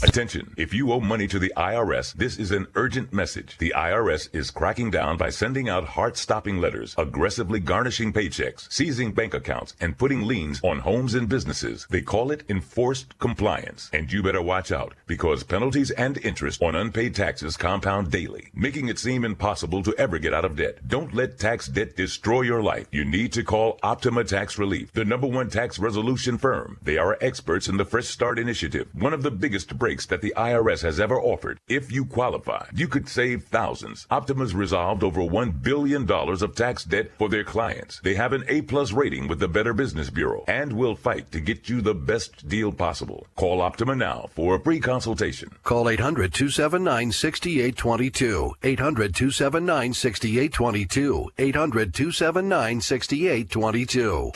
Optima Tax Relief. Some restrictions apply. For complete details, please visit OptimaTaxRelief.com.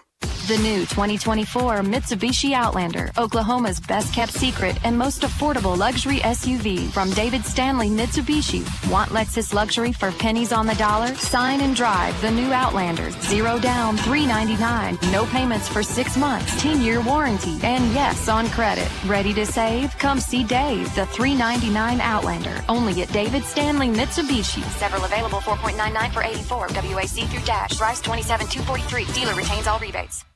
There are so many things I love about fall weather. The crisp air, the changing leaves. It's all so magical. Until my kids catch a chill outside. That's where Kohl's comes in. With cozy layers, warm jeans, and more. I found all the styles my kids need when the seasons change. Plus, I got 20% off with a coupon. And earned Kohl's Cash. So here's my style forecast. Prep better for fall weather at Kohl's. Select styles. Offers end October 20th. Some exclusions apply. See store or Kohl's.com for details. Vice President Kamala Harris. I get it. The cost of rent, groceries, and utilities is too high. So here's what we're going to do about it. We will lower housing costs by building more homes and crack down on landlords who are charging too much. We will lower your food and grocery bills by going after price gougers who are keeping the cost of everyday goods too high. You work hard for your paycheck. You should get to keep more of it. As president, I'll make that my priority. I'm Kamala Harris, candidate for president, and I approve this message. Paid for by Harris for president. Oh, City, what's happening? It's your man, D. Chappelle. It's Halloween season, and if you're tired of the same old club scene and you want to do something different and better yet grown, get your sexiest costume together and wear it to the Heart and Soul 92.1 at 1140 Masquerade Ball and Scott-tober Birthday Jam. Hosted by the Wild Child Scott Wright, Lana West, and Terry Monday. There'll be live music by the Robert Banks Band with DJ D. Chappelle live in the mix. The vibe will be heard live on Heart and Soul 92.1 at 1140. Come try the Scott Wright signature drink, Purple Passion. It's going down Saturday, October the 26th at the Luxury Vibes Event Center, located at 5801 West Britain Road. Doors open at 9 and you gotta be 30 to enter. Ladies, you get in free to 10 p.m. So come throw on your best costume and let us give you these luxury vibes at the Luxury Vibes Event Center for the Masquerade Ball and Scott-tober Birthday Jam. It's being brought to you by Boral Vodka and Heart and Soul 92.1 and 1140. Parents, remember, health is wealth. Don't wait until your child is injured or sick to think about their well-being. Regular well child checks are key to keeping your child healthy and thriving. At Peace of Mind Pediatrics, we're here to support your child's growth and development every step of the way. I'm Dr. Jihan Abdul Haq, and I invite you to peaceofmindpediatrics.com today to schedule your appointment, because investing in your child's health is the best investment you can make. On your period, sudden gushes happen without warning. But now you can say goodbye to stand-up gush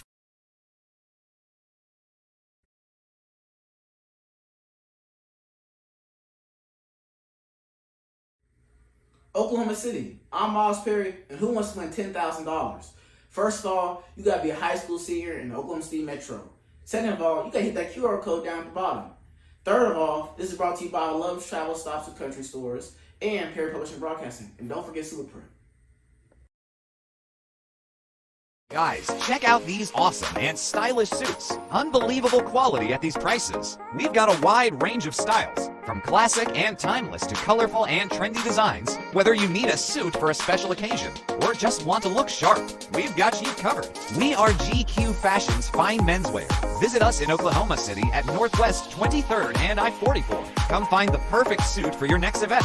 All at an Oklahoma City, we're live right now during the Millwood Falcons broadcast, and today we have Mr. Milo Wilson. Mr. Wilson, how are you doing? I'm great. And yourself, sir? Give us that great title of yours representing Millwood in what capacity? I am the Millwood Enrichment Foundation president, also the Millwood Oklahoma City School Board vice president. Wonderful. Well, right now I know you represent the Enrichment Foundation, raising money. The goal is $25,000. Tell me, what is that $25,000 going to go towards? I'm going to make you a promise. Each dollar that I raise, that will go towards our scholarships, towards our students, as well as our teacher needs. Well, if they would like to make a donation of any kind, where should they go right now? Right now, Cash App Millwood Enrich OKC. That is Millwood Enrich OKC, MILLWOOD ENRICH OKC. Wonderful, and we look forward. And you got to use a few choice phrases and words to get their attention and talk to them about, hey, you know what, self-reflect for a moment, get it together, think about what we're doing. This is not us. And the guys came out and they responded. And also, too, from a coaching standpoint, I noticed a shift in the play calling, right? Came out early in the first period, throwing the ball around, didn't really establish the run, and then, of course, the passing route concepts changed. Not so much, routes where guys are having to make decisions on the move. It was a lot more, let's make the simple throw, the easy throw, and get ourselves a rhythm. And then, of course, Keys got going, and then Big Bew came through and, just slashed, into the end zone on a beautiful run, untouched, and then all of a sudden, the wheels started churning. Yeah, so my keys to the game was be alert, be ready for the different formations. Yep. Early on, OCS did get the best of the Falcons in the first quarter. They weren't sure about their lineup. There was not always consistent communication. Yep. Then I said establish the ground attack. When I look at the ground yardage for the Falcons in the first half, 136 yards of rushing in the first half of the game. So that's that. Tackling in space. Early on, that very first drive that OCS had was the deepest penetration they had into Falcon territory for the majority of the first half of this game. But that being said, the Falcons finished the first half with 169 yards of total offense, whereas OCS finished with 63. And a majority of that 63 yards took place in the first half of the game. Yep. So to me, you're looking at a team that started to execute, do some things better.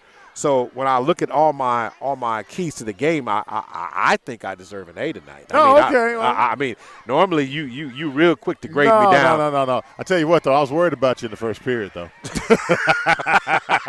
I'm sitting there looking like, man, what is going on, right? I mean, I know OCS had something to do with it, but when you're not sharp and then your opponent is sharp and the play calling is intentional to try and keep you off balance, then all of a sudden you find yourself in a floundering sort of situation. Right. But I think, again, Coach Franklin, was able to bring guys to the sideline, reset the hard drive a little bit, and then, those guys were able to reboot and get things going. Also, too, hats off to Coach Alexander. I saw him go from a 4 front. He started mixing in some 3. And bringing pressure from different, angles with linebacker blitzes and bringing Quest Morris off the edge, and then, of course, you're getting some good pass rush from Big Fish. And so now, you're less predictable because I'm sure OCS has probably practiced one way. They probably looked at, games up to this point and probably implemented some run scheme. And then, of course, Yaquab. I got to give my man Yaquab you know, the I don't know what you Energizer Bunny. I don't know what you want to call him. I mean, Mr. Dynamite, whatever you know, Mr. Hustle Man himself. He's been all over the place, bringing pressure and making plays. I think he's working on a nickname too, Motor Johnson. Motor Johnson, because he's always, his engine's always got something in the tank. Yeah. And I have some questions I want to ask you about, you know, the transfer that took place in the offseason, them opening it up is where you could transfer schools. And I want to talk about something that's going to be very interesting on the other side of the break. Okay. We'll take our final break of halftime. We officially have about 5 minutes to go, but we'll be right back. You're listening to the Millwood Falcon Enrichment Halftime Report right here on Falcon Football on a Friday night. Oklahoma City, we're live right now during the Millwood Falcons broadcast. And today we have Mr. Milo Wilson. Mr. Wilson, how are you doing? I'm great. And yourself, sir? Give us that great title of yours representing Millwood in what capacity? I am the Millwood Enrichment Foundation president. Also the Millwood Oklahoma City School Board vice president. Wonderful. Well, right now I know you represent the Richmond Foundation, raising money. The goal is $25,000. Tell me, what is that $25,000 going to go towards? I'm going to make you a promise. Each dollar that we raise will go towards our scholarships, towards our students, as well as our teacher needs.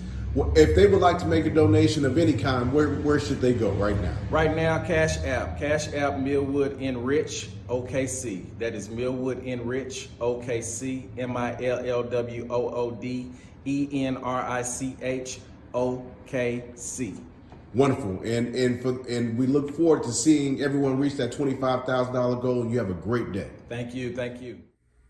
Oklahoma City, I'm Miles Perry, and who wants to win $10,000? First of all, you got to be a high school senior in the Oklahoma City Metro. Second of all, you got to hit that QR code down at the bottom. Third of all, this is brought to you by Love's Travel Stops and Country Stores and Perry Publishing Broadcasting. And don't forget Superprint. Hey, this right here is a fat butt. Everybody been hearing about it on the radio. You can come to my Millwood City location, 6003 Southeast 15, or you can go to my admin, 285 South Santa Fe. Come get you one of these taters.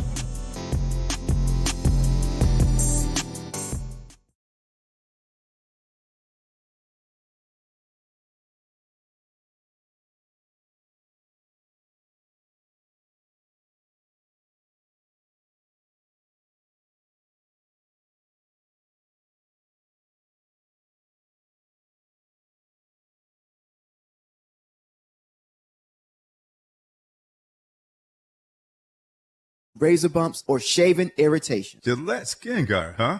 Your mama's gonna love this one. The best a man can get keeps getting better with Gillette Skin Guard. Buy now at a retailer near you.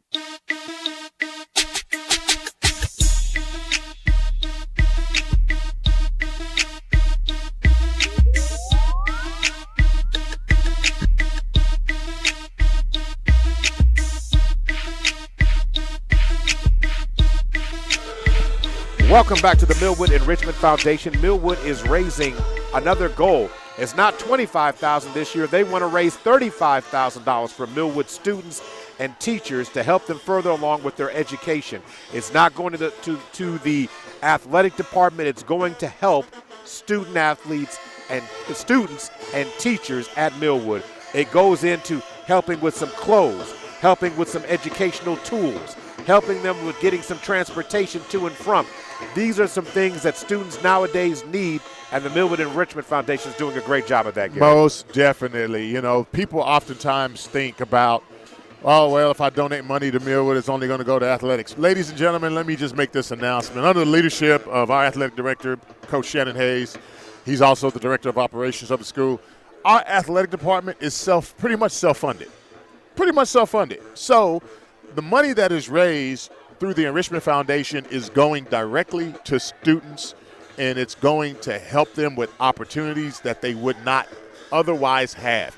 This is not going to benefit student athletes per se, even though some of the students may athletes. Just so happen to be athletes, but it's on an individual student or group of students, you know, whether those students might be in band, they might be in cheer, they might be in other areas where, you know, they are being, where the need is being assessed, and hopefully through the Enrichment Foundation, that need for that particular student is being met. So very, very worthy foundation to contribute to. I donate to it. Superintendent donates to it individually so that we can help our students achieve in their goals and I guess chase their dreams. All right, so while we have a little bit of time here, Gary, I forgot to mention the high-flying Falcons in the first half. The Falcon leading the team in rushing, it shouldn't be any question. It's Anthony Keys. Yep. 9 rushes for 76 yards. He's going to get a bill tonight. Yep. When it's all said and done. But my question was at the beginning is, one of the strange things I had, I was asked last week, and then looking at how the score is tonight, it's about the rankings. Yeah. Millwood was ranked number 5 behind a lot of the teams that they're playing. Yeah. And my thought process is alluding to, is it just bad rating, or is it because not the portal, but the OSSA opened up the rules and transfers of a lot of athletes, so you're seeing some names go some other places? Is it that? Or what, in your opinion, is it? Because, I mean, the Falcons have had to dig themselves out of the rating chart. Not that that matters, because all that matters is wins and losses at the end of the season. You know, ratings don't matter. You know, people want to always get mad, I'm not ranked very 25 in the AP poll. Yeah. You know, it doesn't – does it really affect you? No. But it affects on how other people and teams look at what your program is doing. And it's really about the fans in this case. So where do you sit on that issue? Here's what I said on that issue. Number one, there is no portal. Let's just start with that one. I hate it when I hear people talk about the portal. We don't have a portal. The portal is at the collegiate level. We don't have that in high school. What we have here in Oklahoma are a set of rules, and those rules are overseen by the OSSAA, and those things are there are some rules that are there in which, you know, they actually have been evolving and changing a little bit due to the desire for member schools and students to be able to have school choice. So with that, there's an opportunity for students, given certain situations where kids with legitimate moves can actually transfer from one school to the next, provided that the cause is legitimate, okay? And also, too, I can't exactly remember the exact rule. I mean, me and superintendent, we talk about it all the time, but, you know, I think that they have pretty much relaxed the rules a little bit compared to the way they used to be. Right. So, I mean, let's put that to bed, because I don't like hearing the word portal, because we don't have one. The portal in the collegiate level, kids make a declaration. They go into a quote-unquote portal where they are recruited out. And so if you use the term portal, then you're implying that kids are being recruited, and recruiting is not allowed in high school athletics, period. Quote-unquote around not allowed to be recruited. But there is a greater level of school choice now in the state of Oklahoma as a result of the rule changes. Now, going into how Millwood's being evaluated. Prognosticators basically talk to other coaches, and those coaches give them feedback, and based on what they believe, those other coaches believe, they kind of try to assess what teams are going to be the better teams. And quite honestly, I don't understand why Millwood was not being ranked higher, given the fact that 2 years in, well, is it 2 years in a row? Yeah. They've played for the state championship. But, you know, I think it has something to do also with, like, you know, returning starters and what new players may have come in or whatever. And then also, too, you got to take in consideration that the transfers, you know, quote unquote, we've had players transfer from Millwood and go to other places. And so people probably look, oh, wow, you know, a certain player leaves, goes over to a school down the street, or, you know, leaves the state and go to another school, and all of a sudden they think, well, they don't have that Power 5 kid anymore, so maybe they're not going to be as good.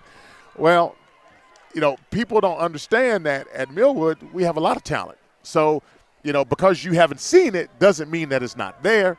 And so I think some prognosticators may misassess the talent. In other words, you're looking at what's lost and what's not still there. Instead of what's not still there, and then there's a lot of players that they haven't seen. Right, but to me, it should be the value of the program on a basis of certain things. Again, preseason polls is preseason. You haven't played anything, so it doesn't matter to anything. And the truth of the matter, I don't think think Coach Franklin really cares what no. the preseason rank is.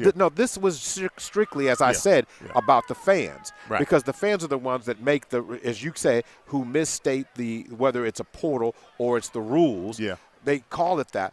But because of a couple of the wording of the rule, it has the feel. Not saying that you're wrong. We want to make it. People want to make it like a portal. Exactly. And it's not a portal. It may not be. So, but that's what it sounds like, basically, because anytime you word something a certain type of way, I'm not trying to take it there, but I'm going to take it there just to make everybody laugh. When you talk about coming to America, they say that's just juices and berries. No, that ain't nothing but ultra perm. That ain't nothing but ultra perm. Yeah, right. But it's that type of a situation. No, we in the state of Oklahoma now, we have a desire.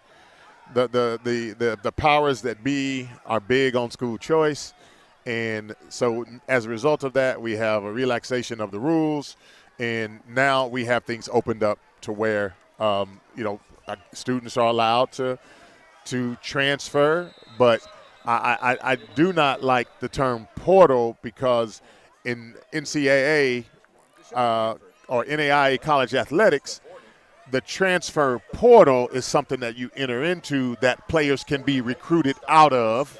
That's the true definition of the portal. And there's no recruiting allowed in high school athletics in the state of Oklahoma. So now going back to work as the Falcons will take over, the ball is officially spotted at the 43-yard line. So going to work right now. CJ's going to fire the ball. And nice a great strike. throw to the outside to Xavier Thompson, who's going to catch the ball inside the 40-yard line. They're going to mark him down at about the 34-yard line. So it's going to be a first down for the Falcons on that play. Yeah, great throw and catch. Again, now that CJ's gotten warmed up and lathered up and his confidence is a lot higher now.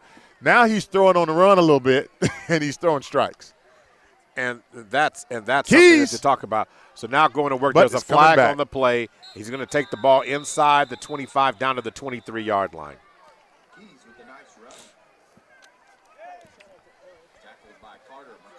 So before that, a beautiful pass play. I want to talk about CJ some more. It's just the way his confidence, and it's not that he played poorly overall in the first half of the game. He just wasn't sharp. Right. Now that you see him honing in, what's the next level, the evolution you like to see of CJ?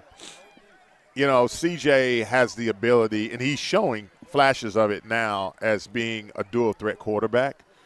And I know that in his quarterback training, they're focusing a lot on those mechanics and skills to help him to really become more polished. I know he trains with Jason White, and Heisman Trophy winner Jason White, OU Heisman winner and hero and All-American and all that. But CJ also has a skill set that enables him. Look at that throw there, and he way overthrew it. So that right there is an example. Arm strength. He overthrew Xavier Thompson, who is probably one of the faster players on the team, by 10 yards. Yeah. So skill set-wise, CJ needs to learn how to put the ball back shoulder. He needs to learn how to put the ball on the money. Sometimes you have to leave the ball a little short to where if the coverage is tight, the receiver can make an adjustment and come back to the ball. Those are all the skill sets that he has to learn as a quarterback. And then at the same time, too, that clock, right? That right. feel for the game when you drop back and you feel the pressure, and all of a sudden it's kind of like, man, the guy has eyes in the back of his head. He needs to learn how to get that sixth sense, that cat type, 9 lives sort of mindset where he's like, oh, I'm out of here. After 3 seconds, I'm turning around and I'm being a good athlete, and I'm going to, bust you for 25 on the ground. All right, the defensive penalty, the defensive holding call. Okay, did not give the Falcons a first down, so I need to correct that. So it's now Anthony Keys gets the call and takes the ball down for a yard. Down to the 38-yard line goes Anthony Keys. So second down and what will be 14 yards to go. 10:47 to go in the third quarter. Millwood just had a hard count trying to draw off. OCS didn't work. Going to work. Going to hand the ball. Going to swing it to the outside. And a nice catch that time. There he is. Short game. Number 7 on Carter the play. Ray. Carter Ray with the catch down to the 31-yard line. He's a true freshman. He's the younger brother of Demarion Houston, former Missouri Tiger and high school All-American here at Millwood. He's going to be a good one. If he's anything like his brother, he's going to be he'll be a dandy. 3rd down and 7 now. 4 receivers, ball on the right hash. Got 15 seconds on the play clock, so plenty of time right now for the receiving core. Going to work now. Ball to snap. CJ's going to throw it to the outside. Carter Ray does have it. Yep. Catch and a big hit after the catch. So Ray is going to bring it down right there inside the 30. I'm going to say right there at the 27. Yeah, he actually ran a really nice route. Throw came in, caught it clean. You know, he's been hanging around this program ever since his older brother was playing here. He was the ball boy, and we used to see him at halftime run routes and catch the football, and so we knew he would be a good one. It's good to see him out as a true freshman contributing to this Falcon team. All right, going to work right now. Ball that snapped it this time right up the middle. Goes CJ. No, that was Cameron Carter. Is that Carter? Yeah. Wild Falcon? Yes, it was. Yeah, that's right. He was out. So Cameron Carter. I mean, they needed like, what, 5 yards? Oh, yeah. I mean, they needed every bit of it. Inside the 20, down to the 22-yard line, a gain of 5. So it will be a 1st down for the Falcons there. Converting on a 4th down now. So 4 receivers now. Ball on the left hash. Ball fake by CJ. Looks right, throws to the outside, and a little bit too much heat on that one. Yep.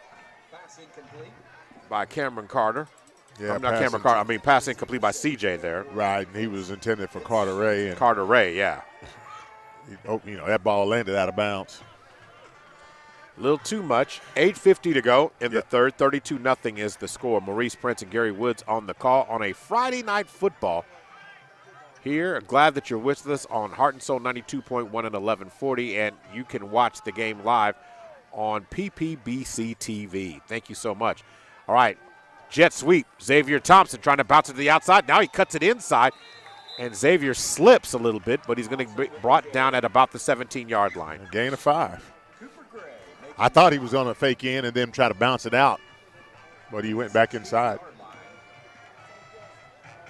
The key thing is not the cut that you make; it's the decision you make, and then the hustle to commit to it. Yeah. Most of the time, when running backs and young receivers, they want to dance in the hole, not commit to the move. You commit to the move and go downhill. That's what you do. Yeah.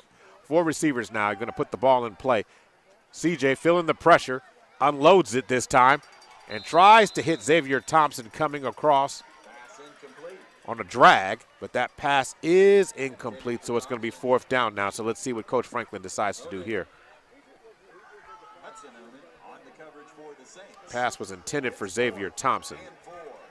So 4th down, 26 seconds, so he's got plenty of time. Yep, 4th down and 4, yeah. A long 4. So the Falcons are going to stay. So now they're going to wind it. So 4th down and 4. You got to get inside the 12. And dancing up the middle of this time, they will be unsuccessful. Turnover on downs.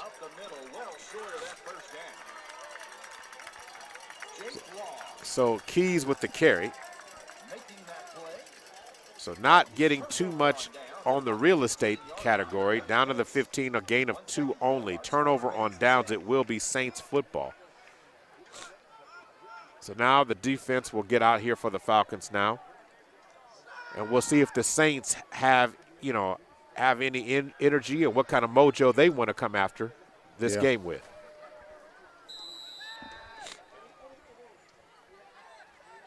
Saints come out. Quarterback, Wyatt Fitzgerald. Pistol formation. Twin receivers to the left. Ball is snapped. Fitzgerald's going to put it in the belly of the running back. Nothing doing there. as Colston Morris is going to get dropped for a yard loss on the play. Back to the 14-yard. So you're talking Jordan Johnson. He ran into Mr. Johnson. And that's what I said. You got Jordan Johnson and and Yaquab. Yeah, so we call it Johnson and Johnson. Johnson and Johnson. No baby oil. Stop. Oh, no. Okay. All right. Edit. Cut. Hey, I didn't say anything wrong. Okay. I'm just saying. I work for Johnson and Johnson. Okay. All right. All right. I'm just saying. Yeah, you're taking it to a place you didn't know where you were going, so just leave it alone. Flag down on multiple both sides. Flags on that. Yep. And going to do a receiver throw. And he misses it. And it's going to be caught by Winters, but there are multiple flags. He dropped it. No, he had it. Did he? Yeah, he caught it. It's going to be a legal procedure against. So it's going to be illegal procedure on that one. Illegal shift, illegal motion, whichever one you want to call it. So, from the spot of the foul, which was, of course, the 14-yard line, it should move it up back 5 yards. Inside the 10 to the 9. So sets up this time, second down and what will be 16.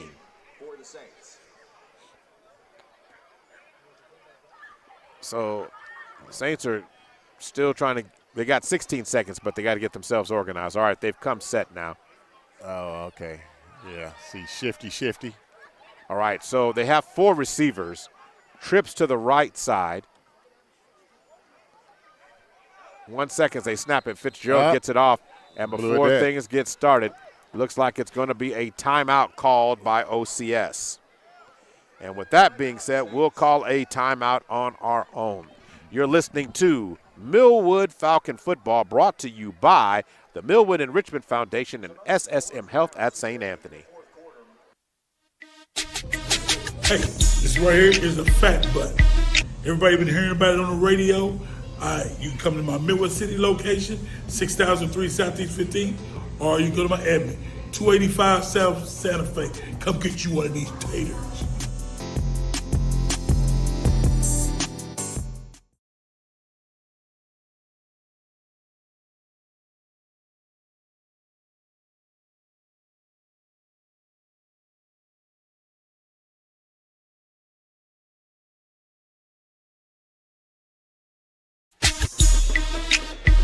All right, back to live action here. Maurice Prince and Gary Woods on the call this evening.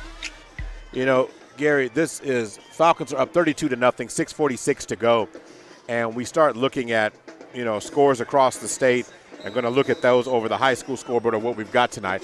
4 receivers now, make that 5 receivers, quads to the right. Ball is snapped, and Fitzgerald, pressure up the middle. Steps up in the pocket, looking for daylight. He's in trouble. Will he get out? He's got to get rid of it, and he's going to throw it out of bounds, getting out of trouble there. Nice job by Fitzgerald, but there were multiple Falcons applying pressure, but there is a flag thrown at about the 24-yard line here. Yeah. And it looks like it's holding. Yeah, it might be defensive holding. So defensive. That deep, it might be, some coverage.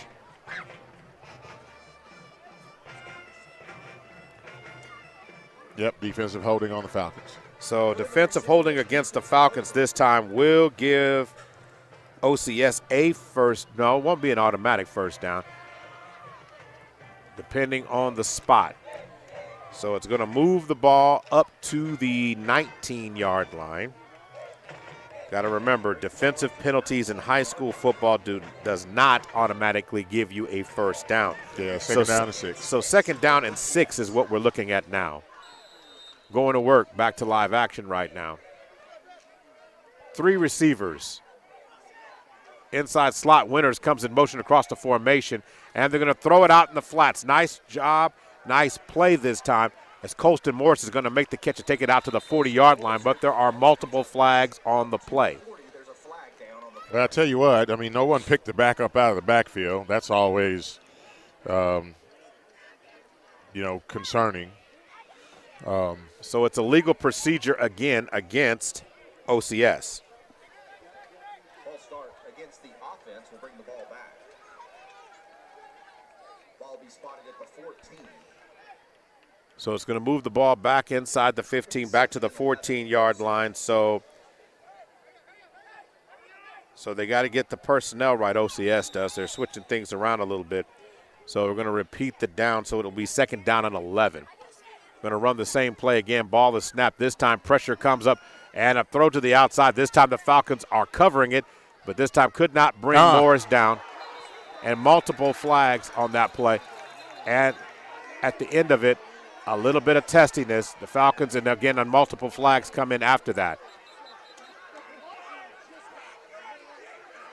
So, again, little testiness now. So, the Falcons getting a little upset. So, I understand the tackle, because the tackle was that, okay, the guy's in the air, but again, that's the angle that he took, moved him around and got him on the ground, but it was not a it wasn't with malicious intent. No, he didn't dump him because he picked him up, yes, but he came back down on his feet before he went to the ground. He didn't get dropped on his head or nothing like that. But I understand you typically, you bring guys to the ground. You don't pick them up like that. You don't do that, right? You don't do that because that puts the player at risk. So that wasn't the best play. And then the retaliation occurred, which then all of a sudden now you're getting back and forth between the two teams. So that's just one of those things. And then now you get the other guys flying in, and then you get the pushing and the shoving. And so now we got laundry everywhere. Yes, we do. This is going to be multiple flags when it's all said and done here. And also, too, the question becomes, is there going to be any disqualifications? Yeah, I mean, again, once the statements were being said afterwards and the extracurricular afterwards, that's where you're going to have some questions, some concerns about what you saw and what was said. As the players, I think the Saints are feeling, basically feeling the pressure of the scoreboard a little bit, Gary, and reacted that way. Yeah, like I said, it's again, got to be thinking that, you just don't pick guys up, and if you do happen to pick them up, you just hold on to them. Right. Don't try to take them to the ground or anything like that. And that's the part that you don't want to see happen here. And so the officials are going to break this down here. So we have personal foul against Millwood, then a dead ball, personal foul against OCS. Yeah.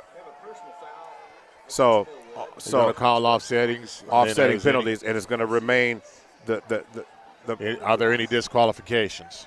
So there's going to be a discussion here when it's all said and done, but everything else that was said after the fact was damage from the tree, fruit from the poisonous tree, as they say. Yeah. But nonetheless, what they're going to say here, so you have to look at it from the standpoint, Gary, of football is football, but after that there was a response, and then after the response by the OCS player, the things got elevated, and for a second or two there it got ugly for a second, but I'm glad that the calmer heads prevailed in this situation overall, and we're just going to play some football here. But as you said earlier that started it, it wasn't as vicious as it could have been, but at the same point in time, the rule says if you elevate and slam a player down, it's a penalty. It is, and then also too, again, Cameron Carter demonstrating his physical prowess and ability, just kind of picked it. I heard the other commentators on the other broadcast saying that Cameron Carter picked him up like a baby and set him down onto the turf. But like I said, it's just one of those deals where you just have to you got to keep that stuff in check, and let's maintain good sportsmanship, because we don't want this thing to turn into the Hatfields versus the McCoys. No, you that don't. Sort of thing, And it doesn't have to. You don't want that, any feuding and stuff. We want to finish this game out clean. We don't want anybody to get hurt, and move on to the next week. 3 receivers. Fitzgerald has it. Going to roll to the right. Fitzgerald's going to fire it. Has a receiver open. Winters, and what a deflection. Great job there. Is that Zion? Not 17. That was Kamari Williams What a tremendous coverage on that. Went airborne and Scott and knocked that thing away. What a beautiful play. Yeah, good play. Good play. Ball intended for Winters, and we got a player down on the field now. So I guess he was pumped up from making such a great play, and then all of a sudden when the adrenaline comes down, he's like, oh, shoot, I hurt myself. Right. So hope he's okay. So it looks like he's all right, but nonetheless, it was a tremendous play by Kamari Williams. I mean, he went vertical and deflected that pass. That's not something. And that was a great throw. You see that throw? That was tremendous. You see how deep that throw was? And it was on the money. Yeah. It's just that Kamari made a good play. If he doesn't jump, go sky and deflect the pass, he might still run. But see, this is one of those things people don't understand. See, in the NFL, that pass gets deflected, and you got somebody like Jamar Chase is going to just, or Jefferson, who's just going to grab it. Yeah. And keep going. Yeah. Oh, you deflected it, so what? I got it. Right. I'm still on it because those guys are professionals at tracking the ball. Right. But nonetheless, it was still a tremendous play from him on that. But I want to give credit. Again, everything that we've said about Fitzgerald tonight, for him being the quarterback that he is, he's a senior. Yep. He is a tremendous athlete. He's 6'5". He'll be throwing on somebody's Saturday somewhere. Oh, most definitely. I mean, I don't know where he's headed, but big arm. You know, now under pressure, he has to learn how to, quite honestly, set his feet and take the shot. He will, but take the shot. I want you to give him, okay, this is what I want to say, because everything you just said was right, but I want to fill in the other part before we get to that, and that is this. His pocket awareness is superb. Yep. He works the pocket. He creates the space. Yep. But he has to learn that as the QB, you will have to pay the price, as you said, to deliver the ball. That's all. I mean, that's all. Other than that, what you said was just spot on about the young man. No, he just being the quarterback, you will have to take. That's just part of the game, man. Get you one of those special helmets and a mouthpiece and. All right, pressure as Fitzgerald's going to fire to the outside. A good throw. Another good throw. Yeah. And a great open field tackle down at about the 36 or 37-yard line. Yeah. No, he's a kid that I can see him, but I don't know what his academic situation is or whatever, but at 6'5", there's a whole lot of schools that can use a kid like that. With strong arm kid that can throw the long ball, can throw strikes. Wouldn't surprise me. He's probably a pitcher on the baseball team, too. I don't know. I'm just assuming based upon his velocity. 3rd down and 3, 5:27 to go, 32-0, Falcons on top. Falcons going to fake it, going to throw it to the outside. Look at that. And a bang. Open, wide open Winters. He's going to take the ball into Falcon territory. Yep. That's great execution. Going to bring him down inside the 40 at about the 39-yard line of the Falcons. That was a big-time throw. You see, he had the boot fake. He turned his back on the defensive front. Come around, located his receiver, stepped into the throw, threw a nice strike, and took the shot. That's the job. You got to take it. Sometimes you're going to get a little bit of physical baptizing, but you'll be all right. That's why they make pads. Yeah, they do. And mouthpieces. Well, sometimes we all want to believe that the quarterback is pretty. Okay, they are pretty, and they are pretty. Yeah, they're pretty. But at the same point in time, sometimes there is a price to pay to deliver the pass where it needs to be. So going to work this time, going to fake it, swing it to the outside. Oh, pass intercepted. Is intercepted. Well read on that play that time. Beautiful play. Beautiful play, but bonehead decision. Tyshawn Buford picked it and spun it. And then he spiked the ball on the spin after the play. And Coach Franklin's pissed. Because that was just not necessary. So, I mean, again, after the play, so dead ball, unsportsmanlike after the interception. So, great play, but poor behavior after the fact. So, I mean. Yeah, Coach Franklin's like, hey, act like you've been there before.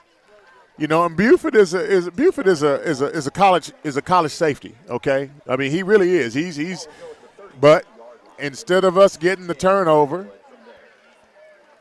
I'm trying to think. Is it our ball? Yeah, it's our ball. It's our ball. It's just backing us up. Well, Coach don't like that.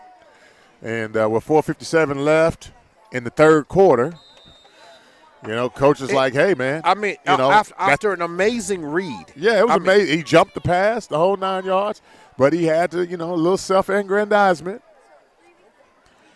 So unsportsmanlike conduct. I mean that's what's going to lose you games. And a beautiful pass by CJ is going to be caught that time by Dominique Martin. Yep. CJ did a good job rolling right, and then he stopped. And what did he do? Fired on a dime. He set his feet, put it on a rope, and put it on a rope. So as it stands at that point, the Millwood was looking at a 1st and 10 from that spot, but when it's all said and done, they respawn. And another great job then. Dominic Martin makes the catch inside down to the OCS 44-yard line. Keys. So Keys right up the middle, down to the 40. So let me ask you something. I'm just happening to glance into my right here, and I'm seeing the basketball coach for OCS. And just out of curiosity, do you know where Luke Gray signed to go to school at? No, I do not. I mean, that's a great question. Great question. You know, every time I see the coach, I think about Luke Gray and how he pretty much put OCS on his shoulders. You know, for that state title last year. For that state title, beating us. Yes, they did. Yes, they did. And you know, and that's where the as they say, the hidden rivalry. They fade route. Xavier Thompson, boom, into the end zone, touchdown. Beautiful pitch and catch from CJ, and another flag at the end of it. What was that? Unsportsmanlike. Why? Because of what? Celebration. What did he do? What did Xavier Thompson do? In the end zone with the team jumping, and you know in the end zone. It's the end zone celebration. I mean, that's just what it was. Was it vicious? Was it bad? No, it wasn't. It was teammates celebrating with each other, right? Yes, sir. Oh, sweet Jesus. Okay, well. So CJ to Xavier Thompson into the end zone for the touchdown. So it's now 38-0, and now Denver Young will come out to kick this.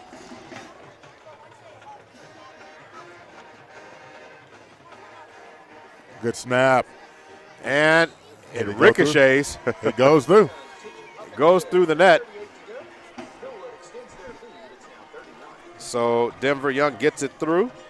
So it's 39-0 with 3:38 to go. We'll take a break. We'll be right back. You're listening to Millwood Falcon Football, brought to you by the Millwood Enrichment Foundation and SSM Health at St. Anthony. Injuries don't wait for business hours. Now you can be seen 24/7 for sports injuries. Whether you have a sprain or a broken bone, at the SSM Health Bone and Joint Injury Clinic at 13401 Northwestern. Oklahoma City, I'm Miles Perry, and who wants to win $10,000? First of all, you got to be a high school senior in the Oklahoma City Metro. Second of all, you got to hit that QR code down at the bottom. Third of all, this is brought to you by Love's Travel Stops with Country Stores and Perry Publishing Broadcasting. And don't forget Super Prep.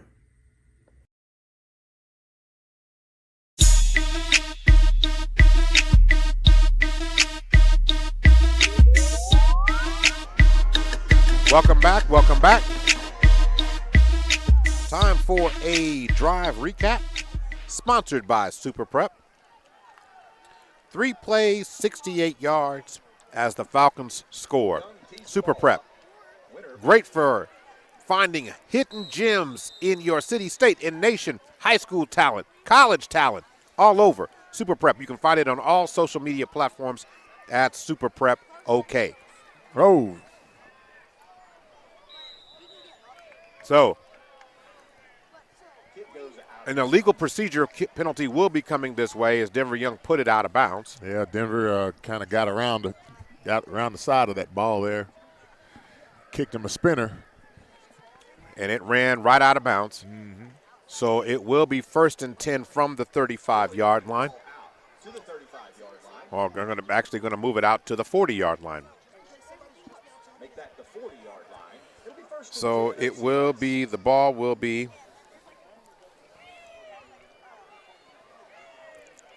at the 35.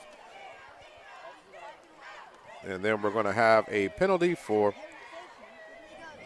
you know, as they say, illegal procedure. Moves the ball to the 40-yard line. Oh, pressure. From that spot in the backfield, and Gerald goes down. Yaquab Johnson gets to him this time and brings him down. I mean, he was in there so fast.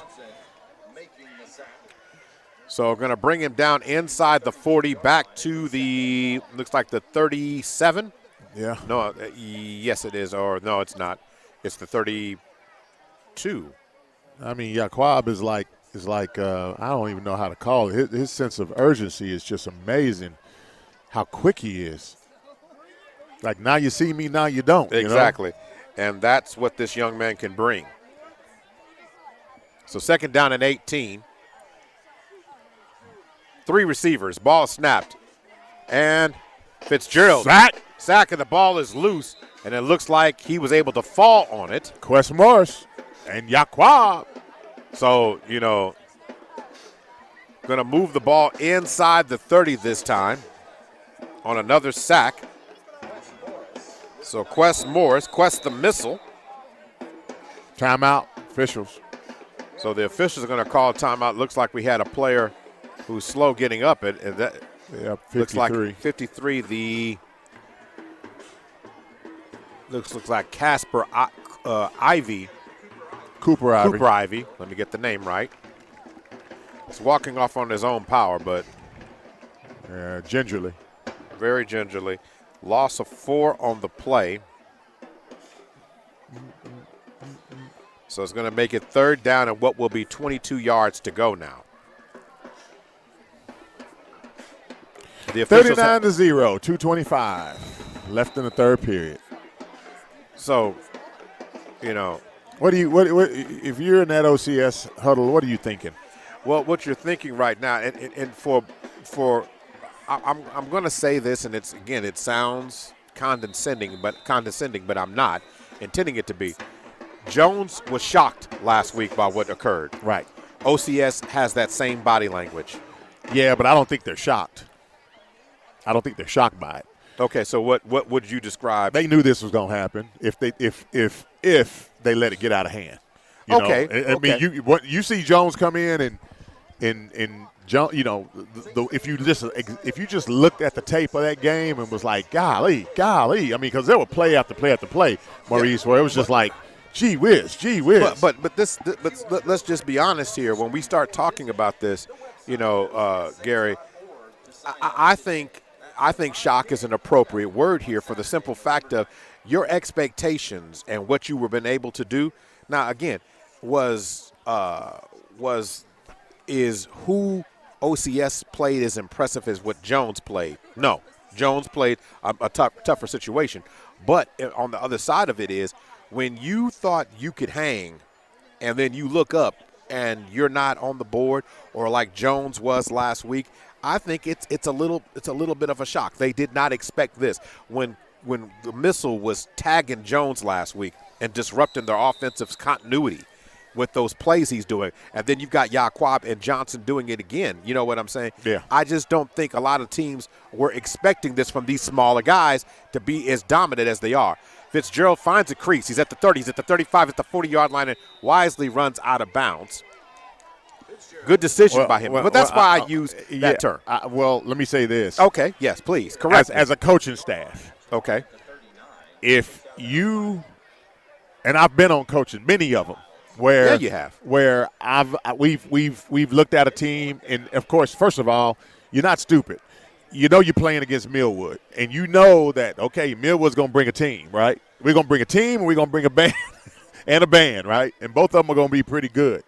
But then when you're able to look at the film and you say, wait a minute now, they beat a team from Little Rock, Arkansas, right? Okay, Pine Bluff. Then they turn around and they play Heritage Hall, which everybody in the state has respect for, tight within 1 point. And then they turn around and they beat the brakes off of Jones. You're looking at this thing, and then who was the other team that was in between there? You're talking about Blackwell. Blackwell, and they manhandled Blackwell. Okay? So they're looking at this thing, and they're like, guys, if you're a coach and you're doing your homework and you're doing assessments of every player, you're looking at them thinking, I don't know what we're going to do. Based upon those 4 games alone, they knew what was coming in this stadium. They knew how big we were. They knew how fast we were. They knew how athletic we were. That's the reason why, I say that they weren't shocked. They knew what the team was capable of. What I'm saying is that, and they also knew that, guys, if we let this thing get out of hand, it could be a long night for us. Okay. And it's with a minute 18, 39 to zip, it's a long night already. Right. And so and that's why it was so important for them to do what they did in the first period, right? Make the game ugly. Change it up. Change it up. No. Formation. Go ahead. No, all I was going to say is, okay. Coming in, that was a game plan. Okay, that's fine. Yeah. But you still making my point for me. I'll get to this in just a minute. CJ tries to get to the outside there. Nice job by the Saints defense. And the reason why I say you're making my point for me is the initial pushback by a response by Millwood was shocking. But to you, what you're saying is, and I said you're making my point, is once it started rolling, this is not a shock anymore. No, it's not a shock anymore. But what I said was, from it to go from where it was to what it is, that was what my point was, what the shock was. But as a staff, I'm going to tell you right now, if your strategy is to come in I know where you go with this. and try to, quote unquote, outsmart people and slow the ball down and not, let's play keep away and let's dink and dunk and shift and all of that. Instead of just lining up, coming in that, okay, they got Vulcan machine guns and we got, we shooting, a little smaller gauge, artillery or something there. So the truth of the matter is that they are very much aware of what they were coming up against. These guys are good coaches. They know talent when they see talent. All of these coaches go to camps together in the summertime. They know, and they've been to 7-on-7s and stuff together and West Welker camp and all of that. Yeah, they know what Millwood has. Now they probably are surprised because of the line, how big we are, but they saw 4 or 5 game films. Right. So you can't be surprised. We're taking a break, and we'll be back for the start of the fourth quarter. You're listening to Millwood Falcon Football, brought to you by the Millwood Enrichment Foundation and also SSM Health at St. Anthony.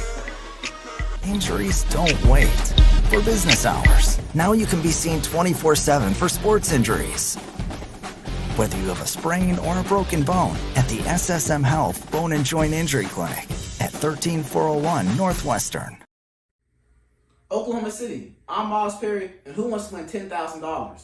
First of all, you got to be a high school senior in the Oklahoma City Metro. Second of all, you got to hit that QR code down at the bottom. Third of all, this is brought to you by Love's Travel Stops at Country Stores and Perry Publishing Broadcasting. And don't forget Superprint.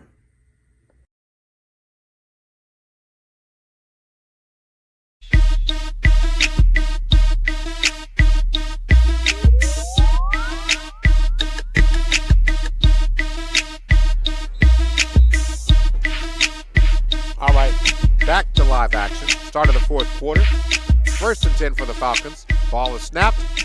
CJ feeling pressure, and he's still on his feet. Escapes the tackle, and is going to be brought down by a host of Saints right at about the 41-yard line.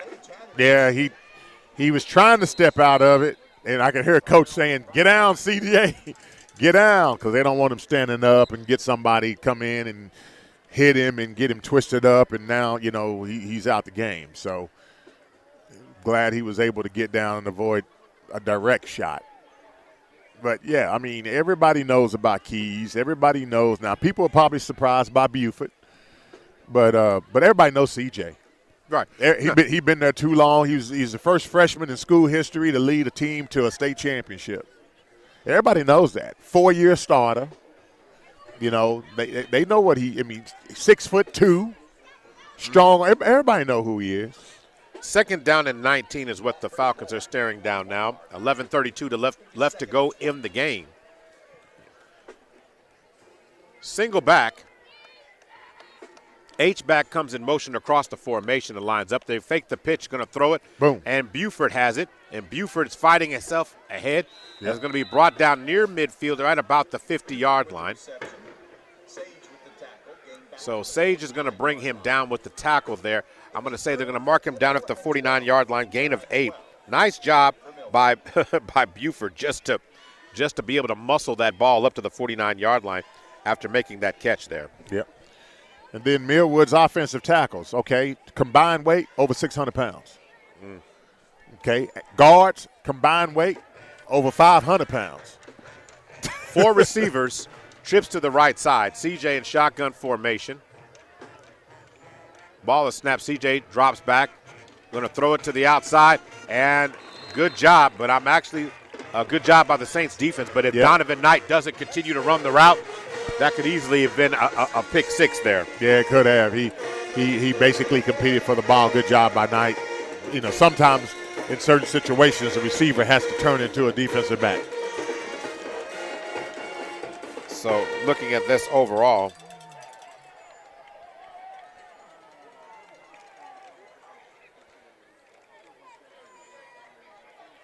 so Jones is rebounded as they're taking on Crooked Oak tonight. Crooked Oak is up on Jones is on top of them 42-0 now. Isn't that who Millwood plays next week, Crooked Oak? No, Millwood is at home against the Chisholm Longhorns on Thursday night. Chisholm. End over end. I like those kicks. So that's going to take a bounce and will roll out of. Oh, it's still rolling. Nice job nice kick by CJ. Yeah, I like those end over end kicks. So pass incomplete on that last pass play by CJ. And then he ends up having to be the wall to punt the ball away. Well, we're in the 4th period, 10-23. So it ball rolled all the way down inside the 6. I mean, what a great job overall by the Falcons special teams for the kicking game tonight.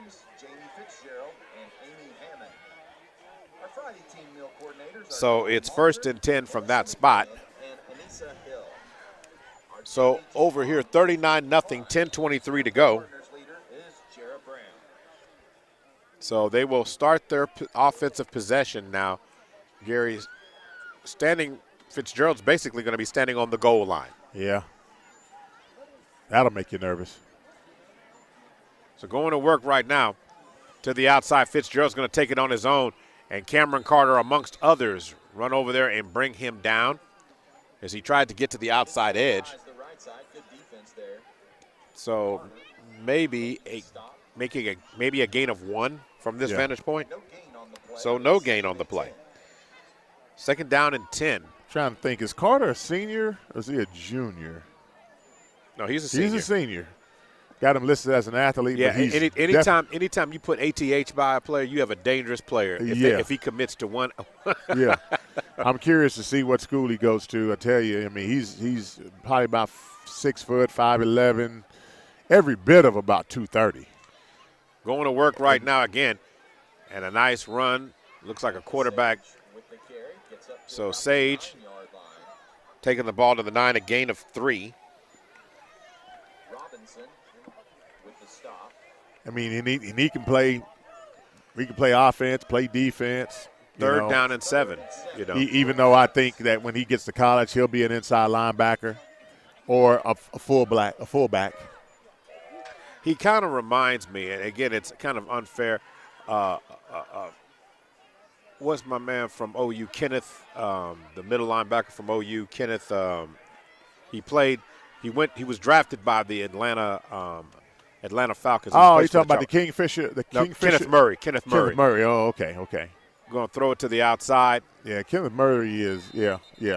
I mean, that's the type of ruggedness he reminds me of. Oh, yeah. Okay. Yeah. I'm not saying that's what stature and how he plays. Yeah. Yeah, Kenneth Murray's kind of freakishly talented. So there is a flag. Yeah, he plays at Dallas now, right? Honestly, I still thought he was in Los Angeles Chargers. Oh, okay, Chargers. That's why. That's right. So the officials are talking. 8:45 left to go in the game.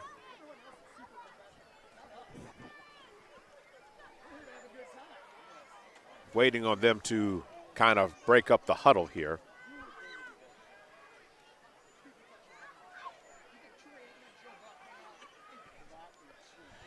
So 39-0 is our score. And okay, it looks like Coach Franklin is getting a chance to look at what he wants to call here. And so we'll get the official call now. It is it's offensive pass interference against the Saints. Oh, wow. Half the distance. Or is there a loss of down situation? No, it's just gonna back some things up. Yeah, half the distance. So offensive pass interference. And that's going to move the ball back inside the 5 down to the 4-yard line. So 3rd down and 12 now. I'm trying to remember. What was the score of last week's game? The score of last week's Millwood game? Yeah. I know it was something to 13. I want to say that the score of that game was 46-13. 46-13. Okay. So as it stands right now, back to live action.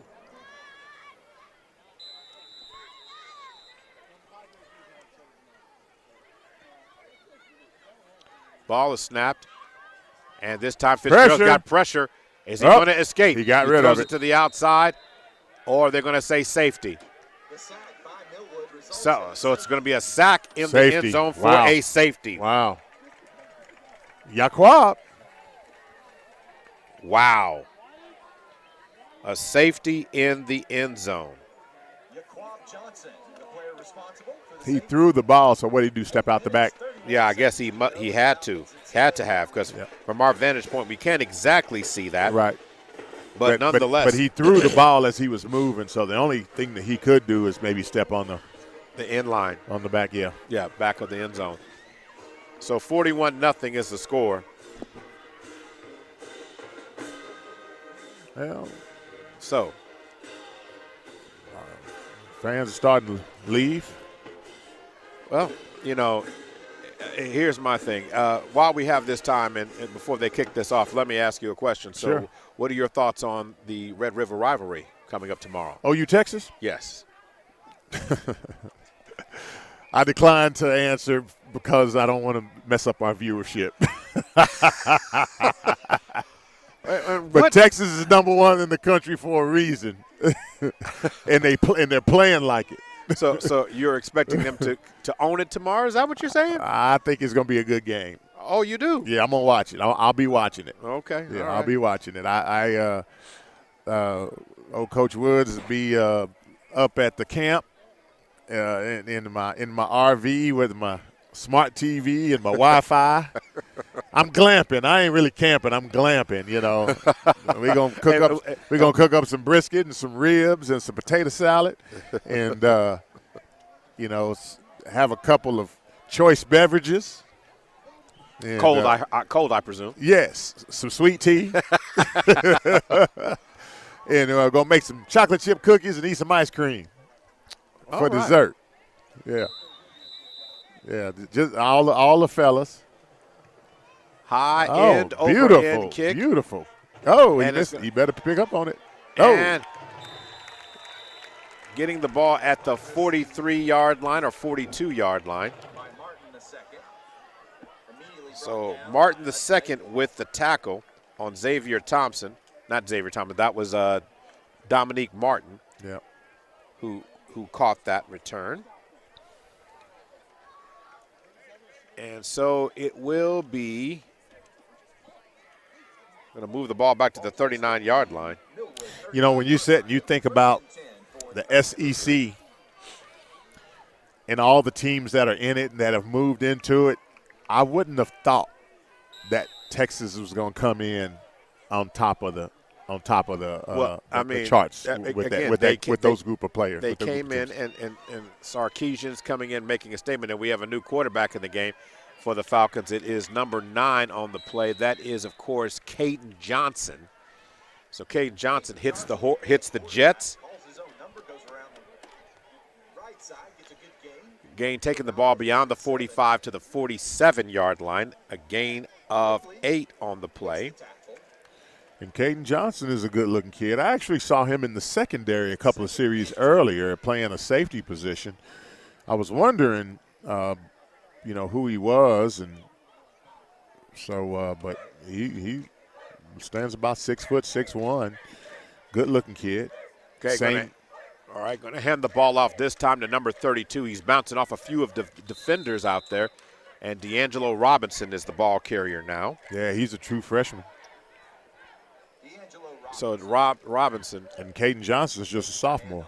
So a gain of 3 on the play. You cracked me up at high school talking about a true freshman. well, he's just a freshman. Yeah, he's just a freshman. Yeah, you can tell that when we call college games, the vernacular crosses over sometimes.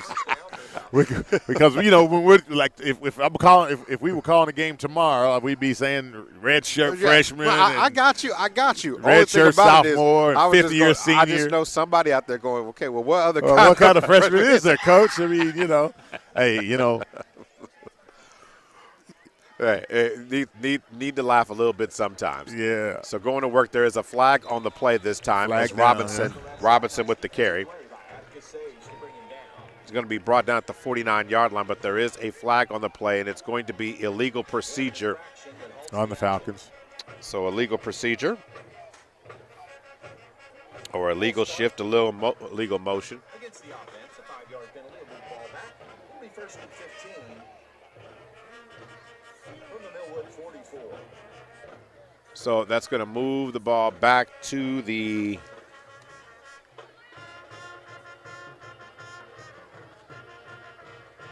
back to the 44-yard line. Yeah, the younger players are in the game now. We're looking at, I think we still got the offensive line in, but we got a new tight end in the game, running backs, quarterbacks, and receivers. So again, quarterback in the game now, Johnson. Johnson swings it to the outside. Nice throw and catch. Yep. Completed. Catch was made that time. Is that Bryce Morris? Bryce Morris. Nice freshman. to see Bryce Morris. Yep. We haven't seen him, get a chance to get some action. So Bryce Morris with the catch there. See now, and superintendent's texting me talking about true freshman with a laughing face. She's listening on delay. Doesn't matter. She heard the same. Right. She heard the same thing I heard. See, it's hard on a player, man. I mean, I get critiqued it live, and then I get critiqued in delay. Going back to work, 6:48 to go. Johnson has it. Johnson's going to call his own number up the crease again. A nice run into Saints territory. Takes it down to about the Saint 45 or 47-yard line. So a gain of 3 on the play that time. So 3rd down and 13. It's 3rd and 6. I got 3rd down and 13. And why is that? Because I put the ball on the wrong side of the field. That'll do it every time. Because if you do that. So now back to work. 3 receivers, twins to the right. Under 6 to go when this ball is snapped. Johnson waiting, 5 seconds on the play clock. 3. Ball snapped. Ball on the ground. Low on the ground. And Johnson manages to get it, but he's going to be brought down for a loss back down inside the 50-yard line. Yeah, low snap. Got a new center in the game. Number 63, Jamari Moore, and he's a senior. So it's going to be brought down on the Millwood side of the field this time following that. So 4:13 to go, just under 5 minutes to go. Let's see what Coach Franklin elects to do now. When we start looking at how the Falcons have performed the last 2 weeks, they've played 8 quarters of football, Gary, and I mean, it's still 5 minutes to go, but they've only given up 13 points in the last 8 quarters. Yep. That's pretty impressive. That's pretty good. Timeout has been called on the field here by Millwood. So with the 5 minutes and 2 seconds to go, and as you're looking at that, and we're going to stay right here, but just the thought of that against some of the 2A1 district, one of the best, that's one of the best performances against some of the better teams. Most definitely. So most when you look at that, now I mentioned this in pregame, there are 8 undefeated teams left in Class 2A. Another one likely will fall tonight with OCS. That will leave, no undefeated team in Class 2A1 in Millwood's district. Right. There is one team, Metro Christian, in 2A4. You've got Stroud in 2A5, and I just think the schedule has been favoring them thus far. You've got Holdenville in 2A6. 2 undefeated teams overall in 2A7 in Concord and Adair. And then Vian is the only other team going in tonight that was undefeated. Okay. So when you look at it, that's who the remaining unbeaten team. And I mean overall, not just district play. Do you have their schedule in front of you? No, not just yet. Yeah, I'm just wondering who they're playing. But what, tonight? No, I'm just saying that who have they played leading up to? I'm sure the strength of schedule is. All right, CJ is going to kick this I like that kick. And it's and it's set to be a wobbly. Mm-hmm. And it's going to roll inside the 15 and going to be down. So tremendous kick again by CJ. 4:48 to go in the game. So are they putting the ball? Is it at the 12 or the 13-yard line? So at the 13. So Washington's not undefeated? No, I said Washington, 2A2. Okay. 2A2, right. Yeah. Well, Washington's very much undefeated. Yeah. When we start looking at those undefeated teams, and now October will continue to separate those teams as we get down the stretch here. Yeah. But if you're Millwood, it's about stacking those points to make sure that you'll get one home game winning your district. Right. But Millwood has always found the best course of action in terms of positioning itself for playoff runs, and that's why it's going to make a very big deal these next 3 weeks, because they were playing the conferences or the district's best teams, Jones, OCS, and Chisholm in back-to-back weeks. And throwing it on this time, passes out of bounds, and as you had said earlier, Johnson, the quarterback, is now playing safety. Yep. 4:42 to go. No, I tend to look at the 2A, and of course, my radar. I'm keeping my eye on Washington. Of course, we always are. I mean, they're the closest ones to us. Not discounting anybody else, but there are certain programs that you just watch, right? You're going to watch Metro because they're going to throw the ball all over the place, and they're going to be good with the precision passing game. They're kind of like a Heritage Hall type program. And then you're going to pay attention to Vian. Yes, you do. You got to always, as long as, that coaching staff's up there and Kenyatta Wright got some cousins and some nephews or something on the team, they tend to be pretty doggone good. Yeah, and Vian knocked off Atoka tonight 48-0. Yep. So I'm looking at some of the other teams out there. But there's always going to be some challenges everywhere. There's a timeout on the field, so we have a chance to look at some of the games in the scoreboard right now. So when we start looking at other teams tonight who did win, so we're looking at it from that way. Metro Christian did beat Sperry 48-0 tonight.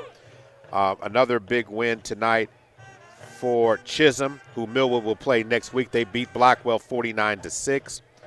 Washington, of course, beat Little Axe last night 49-7. Yeah. Mount St. Mary's was beaten by Perry tonight 41-7. Oh, wow. That's kind of a surprise there. That is a surprise. Let's see here. Anybody else that I can – I'm not surprised that they lost. I'm just the margin of victory is what's surprising me. Yeah, no question. No questions about that and those teams. And then looking at a few of the other ones tonight, of teams that we've been looking at tonight, as just said, Vian won. Adair beat number 7, Kansas, Oklahoma. Yeah. 35-21. Yeah, Adair being way, way up there, almost in that corner where Oklahoma touches Missouri, and Kansas up in that area. In Kansas, Oklahoma is not anywhere near Kansas. It's closer to Arkansas than it is Kansas, Arkansas, Missouri. But yeah, depends. Things about a funny thing about those small towns like that who who fire out those good teams, you just never know if they don't have if they break out one of those once every 10 or 15-year classes. Oh, yeah. You know, Yeah. and it all of a sudden it comes together and it's magical. They got 22, 23 seniors on the team, that sort of thing. You know, I mean, seriously. I mean, and so you kind of have to watch out, right? I mean, because some of those programs can get so senior heavy, and those kids play together from youth all the way through. And so you end up with a state championship team that just all of a sudden appear. So now going to work after a penalty against the Falcons here. Oh, we got too many players on the field, I think. 1, 2, 3, 4, 5, 6, 7, 8, 9, 10, 11, 12. We got 12 players. Yep. So too many on the field this time. So illegal substitution. Ball gets moved up to the 39-yard line. Oh, Coach Franklin is upset.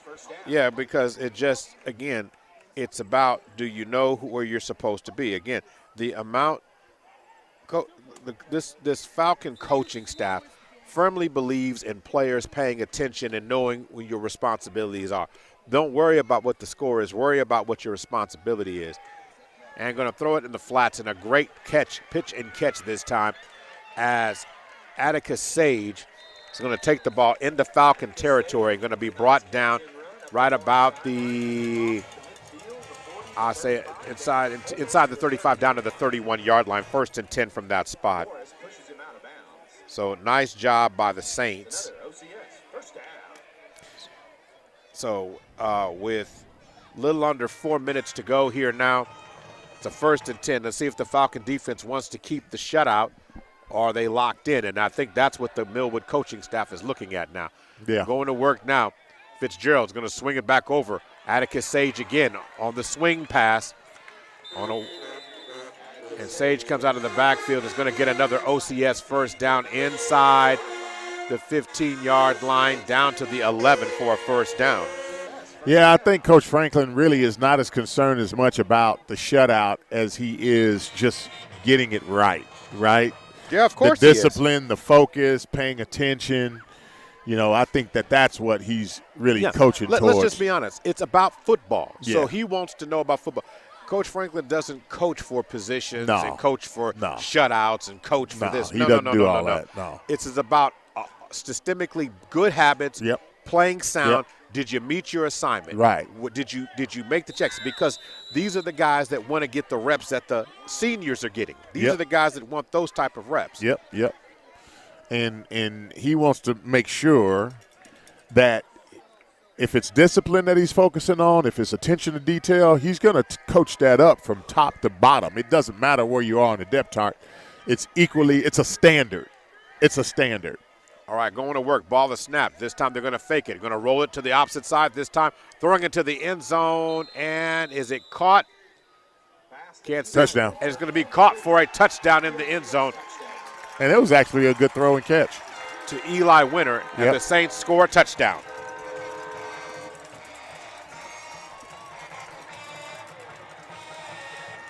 So 41-6 is what the score is now. They're going to go for, see if they're going to go for two or they're going to kick the extra point. No, they're going to bring out the kicker. And that looks like number 35 is the kicker.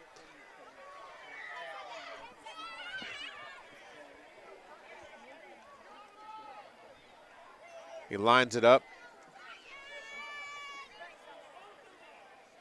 Snap. Kick is up. Flag. And a flag. So Woogama. Kick is good, but it is the play will stand and they're going to take the penalty after the fact, or are we going to make them kick it again? So everybody's clearing the field so I get the answer to my question. So the kick is made. It's 41-7, and they're going to enforce the penalty on the kickoff. Personal foul against Millwood. So the penalty will be enforced on the kickoff. So the Saints get on the board. Want to make sure we thank all our sponsors for tonight's contest. Of course, it's Big O's Pork and Dreams, Chris and Christy Harrison of Heritage Funeral Home, Super Prep, and Perry Publishing and Broadcasting Company. So I think they're going to move. You know, I just was looking down here and noticing that here at OCS, they actually have a lower level, like, row of hydraulic rocking seats. Yes. And they have them, like, on this side, and they have them actually all the way down. Yes. That is really nice. I feel sorry for the fellow that has to pick all these up. Yeah, I do too. But that is a very nice touch. Yes, it is. To be able to have, I guess they put in some, what is that called, Mo? Where they have the retaining walls there, the rock retaining walls. Yeah, they do. So they get the separation, and then they set the chairs down, and it looks like they have probably maybe 100 or so out here. Right, it does. I mean, and I'm sure those chairs are all paid for. Well said. Mm-hmm. Not a bad idea, though. Not a bad concept. No. So the kickoff is going to be done from the Millwood 45-yard line. It's going to take a bounce. Up. And Blue dead? What happened?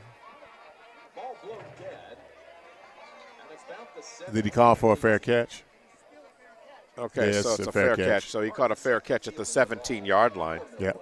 3 minutes, 23 seconds to go. It'll be 1st and 10. So the ball will be at the 17-yard line. All right, and then here comes the offense. So back on the field come the offense. Yep, lots of substitutions now. 3:23 to go, and Johnson will remain as the starter. Yep, starting offensive line is now out of the game. For the quarterback position right now. 41-7. So the Falcons are looking to improve their season record right now. They will improve to 5-1 overall, 3-0 in district. 3 receivers now, twins to the left for Johnson. And going to hand the ball right up the middle, and a nice strong run. This time taking the ball beyond the 20-yard line to the 25-yard. So Robinson. Yep, D'Angelo Robinson. With a nice run there. He's a big kid for a freshman. As long as he's not a true freshman. Oh, man, come on. I couldn't. I couldn't let that go. Come it was on right now. there. Come on now. Fruit. Just one more. Man, just one more. No, I don't need one more.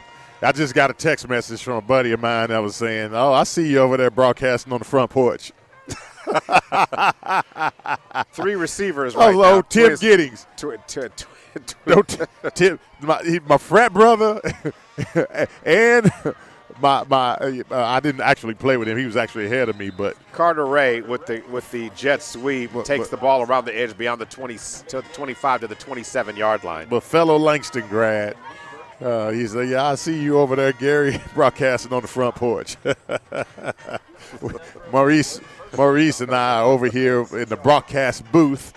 It does look like a deck.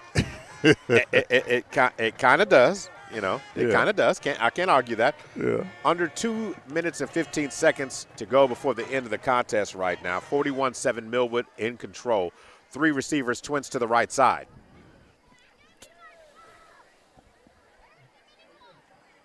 Ball is snapped, and this time keep Johnson, it right. With the quarterback sweep, reverses field position a little bit, and then dives ahead to get to the 30-yard line. Gain of about 3 on the play. So out to the 30. So 2nd down, 7, almost 8 yards to go. And we're under a minute and a half. 90 seconds when this ball will be snapped. 22 seconds on the play clock, and the Falcons will do their job to whittle that clock on down. Carter Ray comes across the formation. No, busted play. Busted play, so now Johnson is going to try and make the most of it. Runs ahead, and nice job on the play as he takes the ball out to the 35-yard line. Positive gain. Not bad on a busted play. Considering that somebody went left and somebody went right. Yep, someone zigged when they should have zagged. 3rd down and 2. Under a minute to go. Falcons With 26 seconds on the clock, they are going to have to snap it one more time. Yeah. But if they let it run all the way down, this will possibly be the final play of tonight's contest. Coming up immediately after this game, the Big O's Pork and Dreams post-game show, where Gary will pick the player of the game. Oh, I am? Yeah, you are. Uh-oh. From the front porch. Well, and the ball carrier. Back to the line of scrimmage. Back to the line of scrimmage. That time, that ball carrier on that one was Prince Oliver. Prince Oliver. So getting a chance to get a call. And takes the ball to the 35. No gain on the play. And that will be the final play of the game. As the final seconds tick away, 41-7 is the score. We will be right back right after this. You're listening to the Millwood Falcon football, brought to you by SSM Health at St. Anthony and Love's Travel Stops and Country Stores and the Millwood Enrichment Foundation.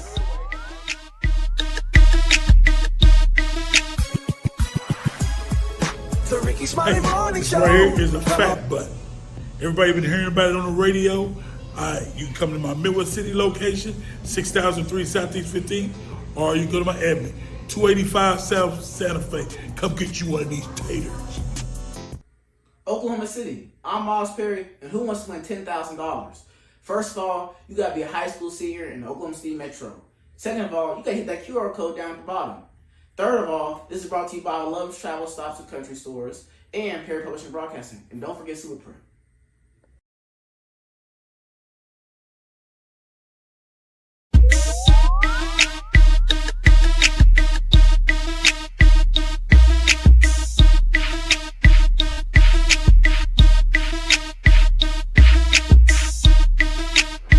And we are back for the Millwood post-game show.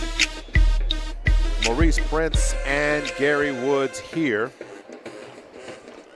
Post-game show, of course, brought to you by Big O's Pork and Dreams. So, Gary, the final stat line for tonight, Millwood would finish with 163 yards on the ground, 152 yards in the air, 315 yards of total offense, where you've got OCS finishing the game with 183 yards. In terms of third down efficiency, it wasn't necessarily the best game for the Falcons. They finished 2 of 9 in the contest, 8 penalties. I might be a little short on the penalties, but I have at least 8 for 78 yards, so it was not the prettiest of games. OCS had 13 penalties for 93 yards, and they were 1 of 10 on third downs overall as a team. So when we start looking at that tonight, the rushing yards for the Falcons, 13 carries for 88 yards is Anthony Keys in a touchdown. Deshaun Buford, 1 rush for 33 yards and a touchdown. Caden Johnson, 5 carries for 13 yards. D'Angelo Robinson, 2 carries for 11 yards. Cameron Carter has that Jerome Bettis stat line. He don't like that, but I always give it to him. That, Jerome Bettis with like 3 carries, 5 yards, and 6 touchdowns. That's like he used to be in the NFL all the time. The bus. But Cameron Carter, 2 carries, 6 yards, a touchdown, multiple point-after attempts. PATs. C.J. Turnbull, 5 carries for 5 yards. Xavier Thompson, 1 for 5. Carter Ray, 1 for 2. And Prince Oliver, 1 for none. C.J. on the night, 12 of 17, 146 yards and a touchdown, but no interceptions overall on the night. Caden Johnson, one throw, one attempt for 6 yards. Xavier Thompson, 2 catches for 63 yards and a touchdown. Dominique Martin, 4 catches for 43. Deshaun Buford, 2 catches for 15. Donovan Knight, 2 catches for 14. Carter Ray, 2 for 11. Bryce Morris, 1 for 6 overall on the night itself. Denver Young did not make his 1 field goal attempt overall. But overall tonight, CJ in punting department, 3 punts for 39 yards, but he did have a 45-yard one, which was a beautiful one. Xavier Thompson tonight had a punt return touchdown early in the game. So that's kind of the personal breakdown of the overall performances and stat line from the Falcons itself. However, what stands out to me was, again, the way this team changed its identity in this game. 0-0 at the end of the first quarter. The Falcons scored 32. Actually, there's no more than 32. They score 41 unanswered from that point before we get 7 points at the end of the game by OCS. So you know, that whole concept of how the team is getting along and doing that, Coach Franklin won't be happy about the mental mistakes tonight, the team failing to execute from the beginning of the game. So the team kind of reverted back a little bit, did not see the progression. So what is your overall thought of the game, and before you have to pick tonight's player of the game? Yeah, overall thought of the game is that Falcons started off a little slow, but then they came on strong, and then once things started clicking, everything started clicking. And, you know, the run game was good, the passing game was good, and then also, too, there was that spark of special teams, which I really, really enjoy watching good special teams, both kicking and receiving. So I thought that, you know, in terms of the overall score and in performance, I think that if it could have been a higher score if they wouldn't have taken a whole period or a whole quarter to get going.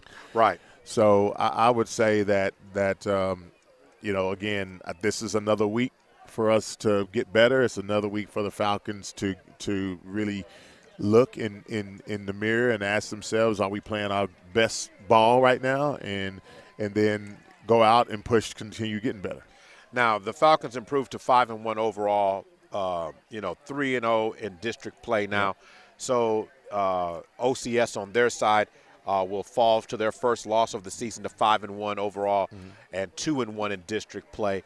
So when you're looking at things, how it stacks out now, the district race is the most important one before you get to the playoffs. Right. The Falcons will turn their attention to focus on the Chisholm Longhorns, where they will welcome back at the Good House this coming Thursday night. Yep. But nonetheless, tonight, the Falcons will enjoy this victory for a small moment and get back to work immediately because as good as the score was, you know, as 41-7 is, Coach Franklin will not be happy. That's right. He won't be happy with the mistakes. It's time for the Big O's Pork and Dreams player of the game.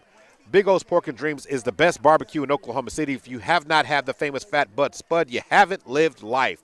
Big O's Pork and Dreams has 2 locations to serve you, with the location in Edmond and Midwest City. Tell Big O's that you heard it during the Millwood broadcast. Get that big nasty. So who is your player of the game tonight? Man, today I think first of all, let me say this. Hats off to Yaquab Johnson. I want to recognize him and his play, his effort, quarterback hurries, sacks, his hustle plays, simply outstanding. Young man is impressive. And between he and Quest Morris, I think that those 2 guys really fuel our defense, and they do respond to their leadership on the field. However, for tonight's player of the game, I'm going to go with Xavier Thompson. He actually had a touchdown pass, what is it, a 40-yard strike, a 30-something yard strike? Yes. And then he also had a punt return for a touchdown. So Xavier Thompson is the player of the game for the Millwood Falcons, as they will move victorious at the score of 41-7. So I'm going to let this guy get ready for OU Texas. What was the term used? Not camping, but what did you say? Glamping. Glamping. Yeah. Okay. Yeah. You know, Coach Woods, I'm too old to be sleeping in a sleeping bag in a tent. So I got me an RV and got me a flat screen and some internet and all that. So I'm a queen size bed. Okay. So refrigerator. Okay. Yeah, all right. Not all of us is that able. But with that being said, I will be tomorrow heading on over to good old Guyman, Oklahoma, as Langston will take on Panhandle State. Pregame at 1:30, kickoff at 2 o'clock. You don't want to miss that. So in the meantime, enjoy your OU Texas weekend. Enjoy the rest of your weekend, Oklahoma. Falcons win 41-7. I want to thank all our sponsors, the Millwood Enrichment Foundation, Big O's Pork and Dreams, Chris and Christy Harrington of Heritage Funeral Home, Super Prep, and Perry Publishing and Broadcasting Company. Good night. Oklahoma City, we're live right now during the Millwood Falcons broadcast. And today we have Mr. Milo Wilson. Mr. Wilson, how are you doing? I'm great. And yourself, sir? Give us that great title of yours representing Millwood in what capacity? I am the Millwood Enrichment Foundation President, also the Millwood Oklahoma City School Board Vice President. Wonderful. Well, right now I know you represent the Richmond Foundation, raising money. The goal is $25,000. Tell me, what is that $25,000 going to go towards? I'm going to make you a promise. Each dollar that we raise will go towards our scholarships, towards our students, as well as our teacher needs. Well, if they would like to make a donation of any kind, where should they go right now? Right now, Cash App Millwood Enrich OKC. That is Millwood Enrich OKC, MILLWOOD ENRICH OKC. Wonderful, and we look forward to seeing everyone reach that $25,000 goal. And you have a great day. Thank you.